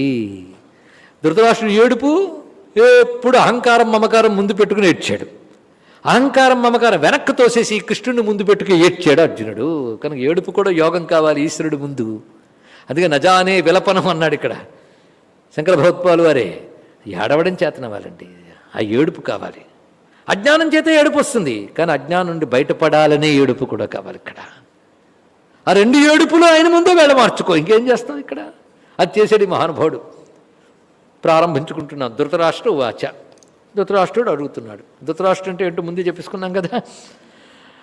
ధర్మక్షేత్రే కురుక్షేత్రే సమవేత యుయుత్సవ మామకాహ పాండవాశ్చైవ కిమకుర్వత సంజయ. భగవద్గీతలో కొన్ని శ్లోకాలు రోజుకి కొన్నైనా చదివి అర్థసహితంగా అప్పుడు నిద్రపోయే ప్రయత్నం చేయండి. ఇక్కడ అసలు 40 రోజులు ప్రవచన అనంతరం గృహంలో భగవద్గీత చదవకపోతే ప్రవచనానికి రావద్దు. ఇది ముందు చెప్తున్నారు. ఇక్కడ కాలక్షేపం కాదు కదండి. చెప్పిన శ్లోకాలు చదువుకోండి. వాళ్ళు ఏవి చెప్పుకున్నా రేపు చదువుకుండండి, ఏముంది. కంఠస్థ పెట్టమని అనట్లేదు. ఇప్పుడు పిల్లలు ఆ పని చేస్తున్నారులేండి. ఒకవైపు సంస్కృతి దెబ్బతినేస్తుంది అనుకుంటున్నాం, కానీ మరొక ఎంతో ఉత్సాహకరమైనటువంటి పరిస్థితులు కనబడుతున్నాయి. ఎంతోమంది చిన్నపిల్లలు పుస్తకం చూడకుండా అక్షర దోషం లేకుండా 700 శ్లోకాలు చెప్తున్న వాళ్ళు వేల సంఖ్యలో లక్షల సంఖ్యలో ప్రస్తుతం భారతదేశంలో ఉన్నారు. ఇది గర్వించదగ్గ అంశం. శ్రీ గణపతి సత్యనారాయణ స్వామీజీ వారి యొక్క ఆధ్వర్యంలో, వారి సంకల్పంతో ప్రపంచవ్యాప్తంగా అనేక మంది 700 శ్లోకాలు పుస్తకం చూడడం చదువుతున్నారు. ముందు అది వచ్చేస్తే ఇంకా వాళ్ళ బ్రతుకులు బాగుంటాయి. గీత నోట హృదయంలో ఉంటే వాడు బ్రతుకు బాగుంటుంది, అందులో సందేహం లేదు. వాడికి ఎప్పుడు ఏ చిన్న గడ్డు సమస్య వచ్చినా శ్లోకం వెలుగు చూపిస్తుంది, అందులో సందేహం లేదు. ఇక్కడ ఇలా అంతమంది ఉన్నారు, కానీ ఈ తరం మీద ఇంకా నమ్మకం ఉంది పూర్వతరాల కంటే. శ్లోకాలు ఒక్కటి నోటికి రాని వాళ్ళు ఎందరో ఉన్నారు, కాలక్షేపం కోసం వినేవాళ్ళు. కానీ గీత చదువుకోకపోతే, గీత తెలుసుకోకపోతే ఇంకెందుకండి జీవితం. ఇక్కడ ఏ మతం వాడైనా వాడి మతం వాడికి బాగా అర్థం అవ్వాలన్నా గీత అర్థం కావాలి. ఎందుకంటే అన్ని మతాలకి వెలుగునిచ్చి అన్ని మతాలకి మూలశక్తి కలిగిన హిందూ మతంలో పుట్టడం మనం చేసుకున్న అదృష్టం. ఇందు నుంచి ప్రపంచానికి వచ్చిన గొప్ప పరిధానం భగవద్గీత. ఇంకేం కావాలి ఇక్కడ. గీత తత్వశాస్త్రం. ఆ తత్వదృష్టితో ఎవడు మతంలో వాడు తరించిపోగలడు, అది గొప్ప విషయం ఇక్కడ. కానీ ఎవడు మతాలు మార్చక్కర్లే. గీత వెలుగులో వాడు పుట్టిన ధర్మంలో వాడు ఉంటే మోక్షం పొందుతాడు. ఇది తెలుసుకోండి. ఇక్కడ అంత ఉత్కృష్టమైనటువంటి గ్రంథం ఇక్కడ. అందుకే ప్రతి శ్లోకం కంఠోపాఠంగా కలిగిన వాడు చాలామంది ఉంటారు. ముందు కంఠోపాఠం అయిపోతే తర్వాత అర్థ వివరణ తెలుసుకుంటే చాలు. ఒకప్పుడు మా గురుగారు సద్గురు శివానందమూర్తి గారి దగ్గర భగవద్గీత ప్రస్తావన చేసిన ఒక మాట అన్నారండి. గీత గురించి శంకరులు ఏం చెప్పారా, రామానుజులు ఏం చెప్పారా, ఇంకోళ్ళు ఏం చెప్పారా, ఇవి కాదయ్యా కృష్ణుడు ఏం చెప్పాడు చూడన్నారు. ఇక్కడ చాలా గొప్ప మాట ఇది. అంటే వాళ్ళని తిరస్కరించడం కాదు, వాళ్ళు లేకపోతే మన కృష్ణుడు అర్థమవుతాడా, అది వేరే విషయం. కానీ కృష్ణ పరమాత్మ చాలా సూటిగా తేటగా చెప్పాడు. పది పదార్థాలు తెలుసుకుంటే చాలా తరించిపోతాం, అంత సూటిగా తేటగా చెప్పాడు. ఆ సూటిగా తేటగా చెప్పిన దాన్ని తమ తెలివితేటలతో మసిపూసి మాజీ చేసినటువంటి వాళ్ళు తయారయ్యాక ఆ మసిని తీసేసి మళ్ళీ తేటపరిచారు శంకరులు వారు. ఇద్దరు జగద్గురు పదవాచ్యులే. ఇది గ్రహించవలసిన విషయం. అందుకే ధృతరాష్ట్రవాచ ధర్మక్షేత్రే కురుక్షేత్రే. ధర్మక్షేత్రమైన కురుక్షేత్రంలో, ఇందులో దీనికి కూడా లాగి పీకి అర్థాలు చెప్పేవాళ్ళు ఉన్నారండి. అది వాళ్ళ పాండిత్యాన్ని చూపిస్తూ చప్పట్లు కొట్టుకోవడానికి పనికొస్తుంది. అలాంటివి చెప్పలేదు ఈయన అని మీరు అనుకోవచ్చు, కానీ చెప్పను. అలా చెప్పేవాళ్ళు ఉంటారు, వాళ్ళు మహాత్ములు పండితులు, ఒకదానికి ఎన్నో అర్థాలు తీయగలరు. ధర్మక్షేత్రే కురుక్షేత్రే క్షేత్రే ధర్మం కురు అని అర్థం తీసుకున్నారు. అవన్నీ చమత్కారాలు. ఒక శ్లోకం పీకితే చాలా వస్తూ ఉంటాయి, ఉన్నది తీసుకుందాం. కానీ ఇందులో అందం ఒకటి కనబడుతుంది. ధర్మక్షేత్రే కురుక్షేత్రే సమవేత యుత్సవ మామక పాండవాశ్చవి కిమకుర్వత సంజయ. మొదటి శబ్దం ఏమిటి? ధర్మ. చివరి శబ్దం ఏంటి? జయ. జయం, ధర్మం జయం. ఈ మాటలోనే ధృతరాష్ట్రుడు తెలియక చెప్పిన శ్లోకంలో కూడా యతో ధర్మస్తతో జయ అని ఉంది కూడా. ధర్మం ఉన్న చోటు జయం ఉంటుంది. అందులో అసలు ధర్మం ఉన్న చోటు జయం కాదు, పొరపాటు. ధర్మం ఏమివ్వగలదండి? జడం. యతో ధర్మస్తత కృష్ణ యత కృష్ణస్తతో జయ. ధర్మం ఎక్కడో కృష్ణుడు అక్కడ, కృష్ణుడు ఎక్కడో జయం అక్కడ. ధర్మక్షేత్రమైన కురుక్షేత్రంలో సమవేత యుత్సవ, యుద్ధం చెయ్యాలని ఎవరైతే కలుసుకున్నారో, కూడి ఉన్నారో వారెవరు? ఇద్దరు వర్గాలు. మామకాహ పాండవశ్చైవ. ధృతరాష్ట్రుడు దుర్బుద్ధంతా ఈ మాటలోనే కనబడుతుంది. నా వాళ్ళు పాండవులు. మామకాహ అంటే నా వాళ్ళు. అదండి వాడి దుర్మార్గం అంతా కూడా. గుడ్డిరాజు గారి దుర్మార్గం అంతా కూడా నా వాళ్ళు దానితో ఇంతకు తీసుకొచ్చాడు ఆయన. ఆ బయటకు మాత్రం అంటాడు దుర్యోధన, కృష్ణుడి మాట విను, దుర్యోధన భీష్ముడి మాట విను అని. కానీ ముందే చెప్పేశాడు దుర్యోధనుడితో, వాళ్ళ ముందు అలా అంటాను కానీ నీకెప్పుడు నేను సై అంటూ ఉంటానని ముందే చెప్పేశాడు. నేను వాళ్ళ ముందు అన్నా నువ్వు అనుకోకు, పెద్దవాళ్ళు కదా వాళ్ళు ఏమైనా అనుకుంటారని అంటాను కానీ నేను నీవైపోయాను ముందే చెప్పాడు ఆయన. దానితో దుర్యోధను ఇంత వరిసిపోయాడు. అందుకే ధృతరాష్ట్రుడే పరమ దుర్మార్గుడని తెలుసుకోవాల్సింది. ఈ మాటలో తెలిసిపోతుంది చూడు, మామకాహ అక్కడొచ్చింది. అసురత్వ లక్షణమే మామకాహ. నా వాళ్ళు అనగానే వాడు పైవాడు. వాడెవడు? పాండవాహ, ఆ పాండురాజు కొడుకులు. మా వాళ్ళు మామకాహ పాండవాశ్చైవ. అక్కడే వాడు దుర్బుద్ధంతో చూపిస్తున్నారు. ఎందుకంటే ముందు అసురు వృత్తి ఇక్కడ మొదలవుతుంది. మమకారం అంత భయంకరమైనది ఇక్కడ. మామకాహ పాండవాశ్చైవ కిమకరువత సంజయ. వాళ్ళిద్దరూ కలిసి ఏం చేశారు యుద్ధంలో ఏం చేస్తారు? యుద్ధం చేస్తారు, తినడానికి వెళ్తారా? ఏమిటండి ప్రశ్న? కిమకరువత సంజయ, వాళ్ళు ఏం చేశారు చెప్పండి, డీటెయిల్స్ అన్నీ కావాలి ఇక్కడ. సంజయుడు మొదలెట్టాడు, వీడికి ఇష్టమైన వాడితోనే మొదలెట్టాడు. ఎవరితో? దుర్యోధనుడితో. దుష్ట్వాతు పాండవానీకం వ్యూఢం దుర్యోధనస్తదా ఆచార్యముపసంగమ్య రాజావచనమబ్రవీత్. ఎటువంటి క్షేత్రం అండి? ధర్మక్షేత్రం, కురుక్షేత్రం. సామాన్యమైంది కదా, శబ్దమే చాలా విశేషం. కురుక్షేత్రం ధర్మక్షేత్రం అంటే అక్కడ అంటే ఆ క్షేత్రం పుణ్యస్వరూపము, సత్కర్మలు ఆచరించి సత్ఫలితాలు పొందే క్షేత్రం పేరు ధర్మక్షేత్రం. నీ పూర్వ చక్రవర్తి అయిన కురుచక్రవర్తి అక్కడ యజ్ఞయాగాది కర్తవులు తపస్సును ఆచరించడం వేళ ఇంద్రదేవుడానికి సంతోషించి వరమిస్తూ నీ తపస్సు చేత నీ యాగముల చేత పవిత్రమైంది భూమి. ఇక్కడ ఎవరైనా యుద్ధం చేస్తూ మరణించినా, తపస్సు చేస్తూ మరణించినా వారు సద్గతిని పొందుతారు అని ఇంద్రుడు వరం ఇచ్చారండి. అందుకే దాన్ని వాళ్ళు బ్యాటిల్ ఫీల్డ్గా ఎంచుకున్నారు. ఇది యుద్ధంలో మరణించినా సద్గతే, విజయం పొందారా క్షత్రియ ధర్మం ప్రకారం రాజ్యభోగం లభిస్తుంది. కానీ యుద్ధం చేస్తూ మరణించినా, తపస్సు చేస్తూ మరణించినా ఏ క్షేత్రం సద్గతిని కలిగిస్తుందో ఆ క్షేత్రం ధర్మక్షేత్ర కురుక్షేత్రం. అది ఎక్కడున్నదంటే సరస్వతి దృషత్వతి అనే 2 నదుల మధ్య 27 జనాల విస్తీర్ణం కలిగినటువంటిది. అది తపస్సును ఆచరించిన కురురాజు యొక్క తపఫలంగా ఆ పేరు దానికి చెప్పబడింది. అంత పవిత్రమైనది. దానికి ధర్మక్షేత్రే కురుక్షేత్రే అక్కడ సమావేశమైనది. దృష్ట్వాతు పాండవానీకం వ్యూఢం దుర్యోధనస్తదా. అప్పుడు పాండవ సమూహాన్ని దుర్యోధనుడు చూశాడు. చూసి ఆచార్యం ఉపసంగమ్య, ఆచార్యుడి దగ్గరికి వెళ్ళేట అంటే ద్రోణాచార్యుని వద్దకు వెళ్ళి రాజావచనం అబ్రవీత్. ద్రోణాచార్యుడితో అంటున్నాడు. ఎవరు? దుర్యోధనుడు. ఏమనంటే పశ్యైతాం పాండుపుత్రాణం ఆచార్య మహతీంచము. ద్రోణాచార్య చూసావా ఆ పాండుపుత్రుల గొప్ప సైన్యాన్ని ఒక్కసారి చూడు. ఆ సైన్యానికి సేనాధ్యక్షుడు ఎవరు? వ్యూఢాం ద్రుపదపుత్రేణ తవ శిష్యేన ధీమత. గొప్ప మాట అన్నాడు. ద్రుపదుని పుత్రుడు చేత అది రక్షింపబడుతూ ఉన్నది. అంటే దృష్టద్యుమ్నుడు సేనాధ్యక్షుడిగా ఉన్నాడు పాండవ సైన్యానికి. దృష్టద్యుమ్నుడు ఎవరు? పదం జాగ్రత్తగా వాడు. ద్రుపదపుత్రేణ, ఆ ద్రుపదుని యొక్క కొడుకు. అంటే ద్రుపదుడిపై ప్రతీకారం పట్టి ఉన్నాడు ద్రోణాచార్యుడు. అందుకే వాడు కొడుకు అని చెప్పడం దీనికి ఒక్కసారి ఇంకా కోపం పెరగడం కోసం పదం జాగ్రత్తగా. దుర్యోధనుడైనా చక్కగా మాట్లాడుతున్నాడు ఇక్కడ. ద్రుపదపుత్రేణ తవ శిష్యేన ధీమత, నీ శిష్యుడైన దృష్టద్యుమ్నుడు. పైగా అక్కడ ఉన్నవాళ్ళు ఎవరంటే అత్రసూర మహేశ్వాస భీమార్జున సమాయుధి. భారతంలో ఒక్కొక్క శ్లోకంలో వ్యాసుల వారు ఎంత సార్థకంగా పదప్రయోగం చేశారో చెప్తూ ఉంటే సమయం చాలదండి, బ్రతుకంతా సరిపోదు, అంత అందం. అక్కడున్న వాళ్ళు సూర్యులు, మహేశ్వాసులు, గొప్ప ధానుష్కులైన వాళ్ళు ఉన్నారు. భీమార్జున సమాయుధి, వీడికి టెర్రర్ భీముడు, రెండో వాడు అర్జునుడు. వాళ్ళిద్దరంటే భయం. అందుకే మొట్టమొదటి వాళ్ళతోనే చెప్పాడు. భీమార్జునులు అక్కడ ఉన్నారు. భీమార్జునులతో సమానమైన వాళ్ళు ఉన్నారు. వాళ్ళు ఎటువంటి వారంటే యూధానుడు, విరాటుడు, ద్రుపదుడు, దృష్టకేతువు, కాశీరాజు, పురుజిత్తు, కుంతిభోజుడు, శైభ్యుడు, యుధామాన్యుడు, అదేవిధంగా సౌభద్రుడు అంటే అభిమన్యుడు, ద్రౌపది కుమారులు, సర్వే మహారథాహ ఏవ, వీళ్ళందరూ అక్కడున్నారు మొత్తం. అస్మాకంతు, మనమేం తక్కువ కాదులే. మళ్ళీ విశిష్టాయే తాన్ని బోధ ద్విజోత్తమ, మన వైపున్న సైన్యం ఏంటో చెప్తాను విను. ఇది నిజానికి దైవాసుర సంపద్విభాగ యోగం అండి ఒక విధంగా. ఇదిగో ఇటు అటు ఇటు అంటే మరి ఇక్కడ మాత్రం భీష్ముడి వంటి దైవీ గుణములు ఉన్నవాళ్ళు లేరా అంటే అసురత్వం వైపు ఉండిపోయారుగా, కనుక ఈ లిస్టులోకి వెళ్ళిపోతారు. తెలుసుకోండి. ఇక్కడ లీడర్ వాడి కింద ఉన్న వాళ్ళందరూ వాడి ప్రింటే, తప్పదు మరి. అస్మాకంతు విశిష్టాయే తాన్ని బోధ ద్విజోత్తమ నాయకామ సైన్యస్య సైన్యార్థాన్ తాన్ బ్రవీమితే. నేను గుర్తు కోసం నీకు వాళ్ళని గురించి చెప్తున్నాను. భవాన్, ముందు మీరే అంటే ఎవరు? ద్రోణుడు వారు.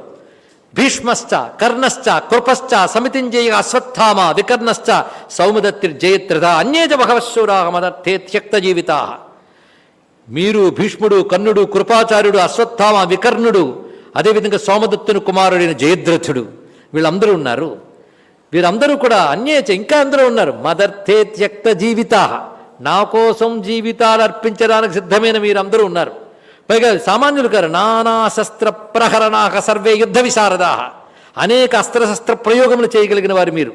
అపర్యాప్తం తదస్మాకం బలం భీష్మాభిరక్షితం, మన బలమంతా భీష్మాభిరక్షితం, వారి బలమంతా భీమాభిరక్షితం అన్నాడు ఇక్కడనే. నిజానికి ఇప్పుడు సేనాధ్యక్షుడిగా ఉన్నవాడు ఎవడు? భీష్మాచార్యుల వారు అటు, ఇక్కడ ధృష్టద్యుమ్నుడు. అటువంటప్పుడు భీష్మాభిరక్షితం అన్నాక ఇక్కడ ధృష్టద్యుమ్నుని చేత అభిరక్షితం అనాలిగా, కానీ భీమాభిరక్షితం అన్నాడు ఇక్కడ. ప్రాస కోసం వేయలేదు, ఆయనకి భీముడి వల్లే మొత్తం ఉంటుంది తెలుసు. ఆ భీముడే మొత్తం 100 పని పట్టాడు ఆయన ఒక్కడు. అందుకే ఆయన భీముడు పట్ల ఉన్నటువంటి భావం ఇక్కడ తెలుస్తున్నది. అపర్యాప్తం తదస్మాకం బలం భీష్మాభిరక్షితం పర్యాప్తం త్వరమేతేషాం బలం భీమాభిరక్షితం. మన 11 అక్షౌహిణుల సైన్యం చాలా పెద్దది, వాళ్ళు పర్యాప్తం 7 అక్షౌహిణుల సైన్యం మాత్రమే పరిమితిగా కలిగిన వారు. ఇలా అనుకోవాలండి. వాళ్ళకంటే మనం గొప్ప అనుకుంటే కానీ ఆత్మవిశ్వాసం రాదు, యుద్ధం చేయడానికి కావాల్సింది రాదు. అందుకే అపర్యాప్తం తదస్మాకం బలం భీష్మాభిరక్షితం, మనది పరిమితి లేని అపరిమితమైనటువంటి సైన్యం మనది, భీష్ముని చేత రక్షింపబడుతుంది. వాళ్ళది పరిమితి గల సైన్యం భీముని చేత రక్షింపబడుతుంది. కానీ అపర్యాప్తం అనే శబ్దానికి ఇంకో అర్థం తీస్తే అంత సమర్థత లేనిదని అర్థం కూడా వస్తుంది మొత్తానికి. సరే, ఏదేమైనప్పటికీ అయనేషు సర్వేషు యథాభాగమవస్థితా భీష్మమేవాభిరక్షంతు భవంత సర్వయేవ హి. మొత్తానికి అందరూ కూడా వారి వారి స్థానాల్లో చక్కగా యథాభాగం అంటే వారి స్థానాన్ని అనుసరించి నిలిచి ఉన్నారు. మనందరి పని ఏమిటంటే సేనాధ్యక్షుని రక్షించుకోవడం. అంటే మనందరం భీష్ముల వారిని రక్షించుకోవాలి అని ఎప్పుడైతే అన్నాడో ఈ మాట విని తస్స సంజనయన్ హర్షం కురు వృద్ధ పితామహ, భీష్ముల వారిని రక్షించుకోవాలనే మాట అనగానే వెంటనే భీష్ముడు నేను మీ అందరినీ రక్షిస్తానని చెప్పడానికి ఒక్కసారి వాళ్ళకి అందరికి ఆనందం కలిగించడానికి సింహనాదం వినద్యోచ్చై శంఖం దద్భౌ ప్రతాపవాన్, ఒక సింహధ్వని చేసినట్లుగా భీష్మాచార్యుల వారు శంఖం తీసుకుని ఒక్కసారి ఊదేరు. భీష్ముడు ఎప్పుడైతే శంఖాన్ని సేనాధ్యక్షుడిగా మొదట ఊదేరో వెంటనే ధార్తరాష్ట్రుల సైన్యం వైపు శంఖములు, భేరి, పణ, వానక, గోముఖ ఇత్యాది యుద్ధోత్సాహం కలిగించేటువంటి నాదములు, తాళాలు, దుందుబులు, కొమ్ము బూరాలు ఇవన్నీ మోగించబడ్డాయి. ఎప్పుడైతే ఈ విధంగా ధార్తరాష్ట్ర సైన్యంలో భీష్ముని వారి శంఖనాదం తర్వాత సమస్త కౌరవీరుల్ని ఉద్రేకపరుస్తూ ఉత్సాహపరుస్తూ వారిలో యుద్ధానికి ఉద్యుక్తుల్ని చేస్తున్నటువంటి నాదములు మ్రోగాయి. ఇలా మ్రోగుతున్న సమయంలో మొత్తం అర్జున విషాద యోగంలో మణిమకుటం లాంటి శ్లోకం ఇప్పుడు వస్తుందండి. ఇది దీనికోసమే అధ్యాయం పెట్టారేమో బోధ లేకపోయినా. తతశ్వేతైర్హయైర్యుక్తే మహతి స్యందన స్థితౌ మాధవ పాండవశ్చైవ దివ్యౌ శంఖౌ ప్రదద్మతు. అటు పిమ్మట శ్వేతై అయై యుక్తై తెల్లని గుర్రములతో కూర్చబడిన మహతి స్యందనే గొప్ప రథం. గొప్ప రథం అంటే సామాన్యమైన రథం కాదు, దివ్యత్వం ఉన్న రథం, డివైన్ ఎనర్జీ ఉందండి ఇక్కడ. ఖాండవ్వన దహన సమయంలో ఇచ్చినటువంటి దివ్యమైనటువంటి ఆయుధాలతో శోభిల్లుతున్నటువంటి స్వరూపం అది ఇక్కడ మహతి స్యందనే. అంతేకాదు దాని తెల్లని గుర్రాలు కూర్చబడి ఉన్నాయి, దానిపైన కూర్చున్నవాడు మాధవుడు. ఇంకోడున్నాడు పాండవుడున్నాడు, అర్జునుడు. వారు ఉభయులు కూడా దివ్యౌ శంఖౌ ప్రదద్భతౌ. దివ్యౌ శంఖౌ, దివ్య శంఖములు మ్రోగించారు. సామాన్యం ఆ 2 శంఖములు కూడా పాంచజన్యం. అందుకే మొట్టమొదటి శంఖనాదం ఎవరిదో చూడండి, తర్వాత అందరిది చెప్పినప్పటికి కూడా అసలు శంఖనాదం పాంచజన్యం హృషీకేశ. హృషీకేశుడు పాంచజన్యాన్ని మోగిస్తూ ఉన్నాడు ఇక్కడ. దేవదత్తం ధనంజయ, దీనికి ఒక వ్యాఖ్యాత అందమైన మాట అన్నాడండి ఇక్కడ. ధనంజయుడు అంటే అర్జునుడు దేవదత్తాన్ని మ్రోగించట్టు ఇక్కడ. అంటే ఆయన ఎప్పుడు దేవదత్తం, పరమేశ్వరుడి చేత దత్తం, అనుగ్రహం అనేటువంటి భక్తిభావం కలిగిన వాడేట. పంచజనులు అంటే పంచభూతాలతో కూడిన సర్వజీవులని ప్రేరేపించే నాదాన్ని ఆయన చేస్తున్నాడని అర్థాన్ని చమత్కారంగా తీసుకున్న బాగుంది కనుక మనం గ్రహించాం ఇక్కడ. పంచజన్యం హృషికేశో దేవదత్తం ధనంజయ పౌండ్రం దద్భో మహాశంకం భీమకర్మా వృకోదర. ఏ పని చేసినా శత్రువులకు భయం కలిగించేటట్టు ప్రవర్తించే వృకోదరుడు భీముడు పౌండ్రము అనే శంఖాన్ని పూరించాడు. ఒక్కొక్క శంఖానికి ఒక్కొక్క పేరుందండి. అంటే వాళ్ళు పెట్టుకున్న ఏదో పేర్లు కావు, ఆ శంఖ లక్షణం బట్టి ఆ పేర్లు ఏర్పడతాయి. కనుక కృష్ణ పరమాత్మ యొక్క దివ్య శంఖం పాంచజన్యం, అర్జునుని శంఖం దేవదత్తం, భూముడి శంఖం పౌండ్రకం. అనంత విజయం రాజా కుంతీపుత్ర యుధిష్ఠిర. కుంతీపుత్రుని యుధిష్ఠిరుడు అనంత విజయం అనే శంఖాన్ని పూరించాడు. నకులుడు సుఘోషము అనే శంఖాన్ని, సహదేవుడు మణిపుష్పకము అనే శంఖాన్ని పూరించారు. దీన్ని అనుసరించి ప్రతివారు వారి వారి శంఖములు వేరువేరుగా పూరించారు అన్నారు. ఇక్కడ ఆ శంఖముల పేర్లేవీ లేవు. కృష్ణ పరమాత్మ పంచపాండవులు. పైగా భీష్ములు వారు శంఖనాదం చేశారని చెప్పారు, కానీ శంఖం పేరు లేదు. ఇక్కడ వీరి యొక్క దివ్యత్వం మనకు తెలియజేయబడుతుంది. ఇక్కడ ప్రధానంగా గమనించవలసిన అంశం ఇక్కడ. కనుకనే అసురశక్తుల తరపున అధ్యక్షం వహించి ఆయన శంఖనాదం చేసిన దేవశక్తుల తరపున దేవదేవుడు నారాయణుడు శంఖనాదం చేశాడు. ఇక్కడ ముందు కృష్ణనాదం చెప్పి తర్వాత వీరి నాదములు చెప్పడంలో ఉద్దేశం ఏంటయ్యా అంటే, ఈ దివ్యనాదములన్నీ కృష్ణనాదంలో లీనమయ్యే అని చెప్పడం, వారిని అనుసరించి వస్తున్నాయి ఇవన్నీ కూడా. అక్కడ మ్రోగించిన వాళ్ళు కాశ్యస్య పరమేశ్వాస శిఖండీ చ మహారథ దృష్టద్యుమ్నో విరాటశ్చ సాత్యకిశ్చాపరాజిత ద్రుపదో ద్రౌపదేయాశ్చ సర్వస పృథివీపతే సౌభద్రశ్చ మహాబాహు శంఖాన్ దద్ముహు పృథక్ పృథక్. విడివిడిగా వారి వారి శంఖనాదములు చేశారు. సఘోషో ధార్తరాష్ట్రానం హృదయాన వ్యదారయత్. భీష్ముడు శంఖనాదం చేసినప్పుడు పాండవులలో ఎఫెక్ట్ ఏమిటో రాయలేదు, కానీ ఇక్కడ శంఖనాదానికి అక్కడ ధార్తరాష్ట్రానం అనగా దుర్యోధనుడి వైపు వారు గుండెలు చీల్చివేయబడ్డట్టుగా, కంపింపబడ్డట్టుగా అయిపోయింది. నభశ్చ పృథివీంచే వెత్తుములో వ్యనునాదయన్. భూమి ఆకాశములు కూడా కృష్ణాదుల శంఖధ్వని చేత దద్దరిల్లిపోయింది. అథ వ్యవస్థితాన్ దృష్ట్వా ధార్తరాష్ట్రాన్ కపిధ్వజ ప్రవృత్తే శస్త్ర సంపాతే ధనుర్జమ్య పాండవ హృషీకేశం తదా వాక్యమిదమాహ మహీపతే. ఆ సమయంలో యుద్ధం చేయడానికి ఎవరెవరితో యుద్ధం చేయాలో ఇవన్నీ తెలుసుకొనడానికై యుద్ధు కామాన్, యుద్ధం చెయ్యడానికి ఎవరెవరు ఉత్సాహం కలిగి ఉన్నారో, తాను ఎవరెవరితో యుద్ధం చెయ్యాలో అది తెలుసుకొనడానికి వాళ్ళని చూస్తాను అని చెప్పి సేనయోర్భయోర్మధ్యే రథం స్థాపయమేచ్యుత యావదేతా నిరీక్షేహం యుద్ధు కామానవస్థితాన్ కర్మయా సహయోద్ధవ్యం అస్మిన్ రణసముద్యమే. నేను ఎవరితో యుద్ధం చేయాలో, నాతో ఎవరు యుద్ధం చేయాలనుకుంటున్నారో వారిని ఒక్కసారి చూస్తాను, రథాన్ని రెండు సేనలకు మధ్యలో ఆపవయ్యా అని అర్జునుడు కృష్ణ పరమాత్మని ప్రార్థన చేశాడు. ఇప్పుడు స్వామి రథాన్ని నడుపుతూ ఉండగా రథం కదులుతోందండి. త్రిజగన్మోహన నీల కాంతితను ఉద్దీపింప ప్రాభాత నీరజ బంధు ప్రభమైన చేదము పయన్ రంజిల్ల నీలాలక వ్రజ సంయుక్త ముఖార విందమతి సేవ్యంబై విజృంభింప మా విజయం చేరును వన్యకాడు మది నావేశించు నెల్లప్పుడు. ఈ పార్థసారథి స్వరూప ప్రతిష్టయే అర్జున విషాద యోగంలో ప్రధాన ఘట్టం కనుక దీనికి ప్రధానంగా పార్థసారథి సాక్షాత్కార యోగము అని మాట పెట్టుకుంటూ బాగుంటుంది అనిపిస్తుంది. ఇక్కడ ఆ స్వరూపం కనబడుతోంది మనకి. ఇక్కడ ఆ రథాన్ని తీసుకెళ్ళి పెడుతున్నాడు. యోత్స్యమానానవేక్షేహం యయేత్యత్ర సమాగతాః ధార్తరాష్ట్రస్య దుర్బుద్ధేర్యుద్ధే ప్రియ చికీర్షవ. ధృతరాష్ట్రపుత్రుడిని దుర్యోధను దుర్బుద్ధి వల్ల, లేదా దుర్బుద్ధి కలిగిన దుర్యోధనుడికి ప్రీతి కలిగించాలని ఎవరెవరైతే యుద్ధానికి వచ్చారో వాళ్ళని చూస్తాను. ఏవముక్తో హృషీకేశో గుడాకేశేన భారత. హృషీకేశుడు గుడాకేశుడు మాట విని, ఎంత మంచి మాట అండి. ఇక్కడ ఆయన హృషీకేశుడు, ఇంద్రియాలను నడిపేవాడు ఆయనే. మనకి ఇంద్రియాలు నడుస్తున్నాయి కదా, నడుస్తున్నాయో తెలుసు కానీ నడిపేవాడు తెలియదు, అది బాధ. కనుక హృషీక ఈశ్వరుడు, ఇంద్రియములకు ఈశ్వరుడు ఆయన. ఆయన గుడాకేశుడు చేత అడగబడిన వాడి, అంటే గుడాకేశుడు హృషీకేశుడిని అడిగెట్ట. అంటే గుడాకేశుడు అంటే నిద్రను జయించిన వాడు అని అర్థం. అంటే అప్రమత్తంగా ఉన్నవాడని అర్థం. ఎప్పుడు అటెంటివ్గా ఉంటాడు. నిద్ర అంటే అవునండి మీ ప్రవచనాల దగ్గర చూస్తుంటాం కొందరు, నేను చెప్పడం కాదండి. ఇక్కడ అటెంటివ్గా ఉండడం అంటే అర్థం ఏమరపాటు లేకుండా ఉండడం. ఎవడు ఏమరపాటు లేకుండా భగవంతుని దృష్టి నిలిపి ఉంటాడో, ఇంద్రియాలను నడిపే పరమాత్మ వారిని ఎటు కావాలో నడుపుతాడు. అది ఇందులోకి తెలుసుకోవాల్సింది. గుడాకేశేన ఏవముక్త హృషీకేశ సేనయోరుభయోర్మధ్యే స్థాపయిత్వా రథోత్తమం. అక్కడ ఆపి భీష్మద్రోణ ప్రముఖత సర్వేషాంచ మహీక్షితాన్ ఉవాచ పార్థ పశ్యయితాన్ సమవేతాన్ కురున్. ఒకటే మాట మొత్తం అర్జున విషాద యోగంలో కృష్ణుడు చెప్పిన మాట ఒకటే ఇక్కడ. ఏమని? పార్థ పశ్యయితాన్ సమవేతాన్ కురున్. ఆ కౌరవులు ఎవరెవరైతే ఇక్కడ ఉన్నారో వాళ్ళందరూ చూడు అన్నట్ట. తత్రా పశ్య స్థితాన్ పార్థ పితॄణథ పితామహాన్. అక్కడ తండ్రులు, తాతలు, ఆచార్యాన్, మాతులాన్, భ్రాతృన్, పౌత్రాన్, సఖిన్స్తదా శశురాన్ సుహృదశ్చైవ సేనయోరభయోరపి. తన వాళ్ళందరినీ చూశాడు. తండ్రులు, తాతలు, గురువులు, మేనమామలు, సోదరులు, మనుమలు, పుత్రులు వరసైన వాళ్ళు, ఇలా ఎందరందరూ చూస్తున్నాడు. ఇక్కడ శ్వశురాన్ మామలు వరసైన వాళ్ళు, వీళ్ళందరినీ చూస్తున్నాడు.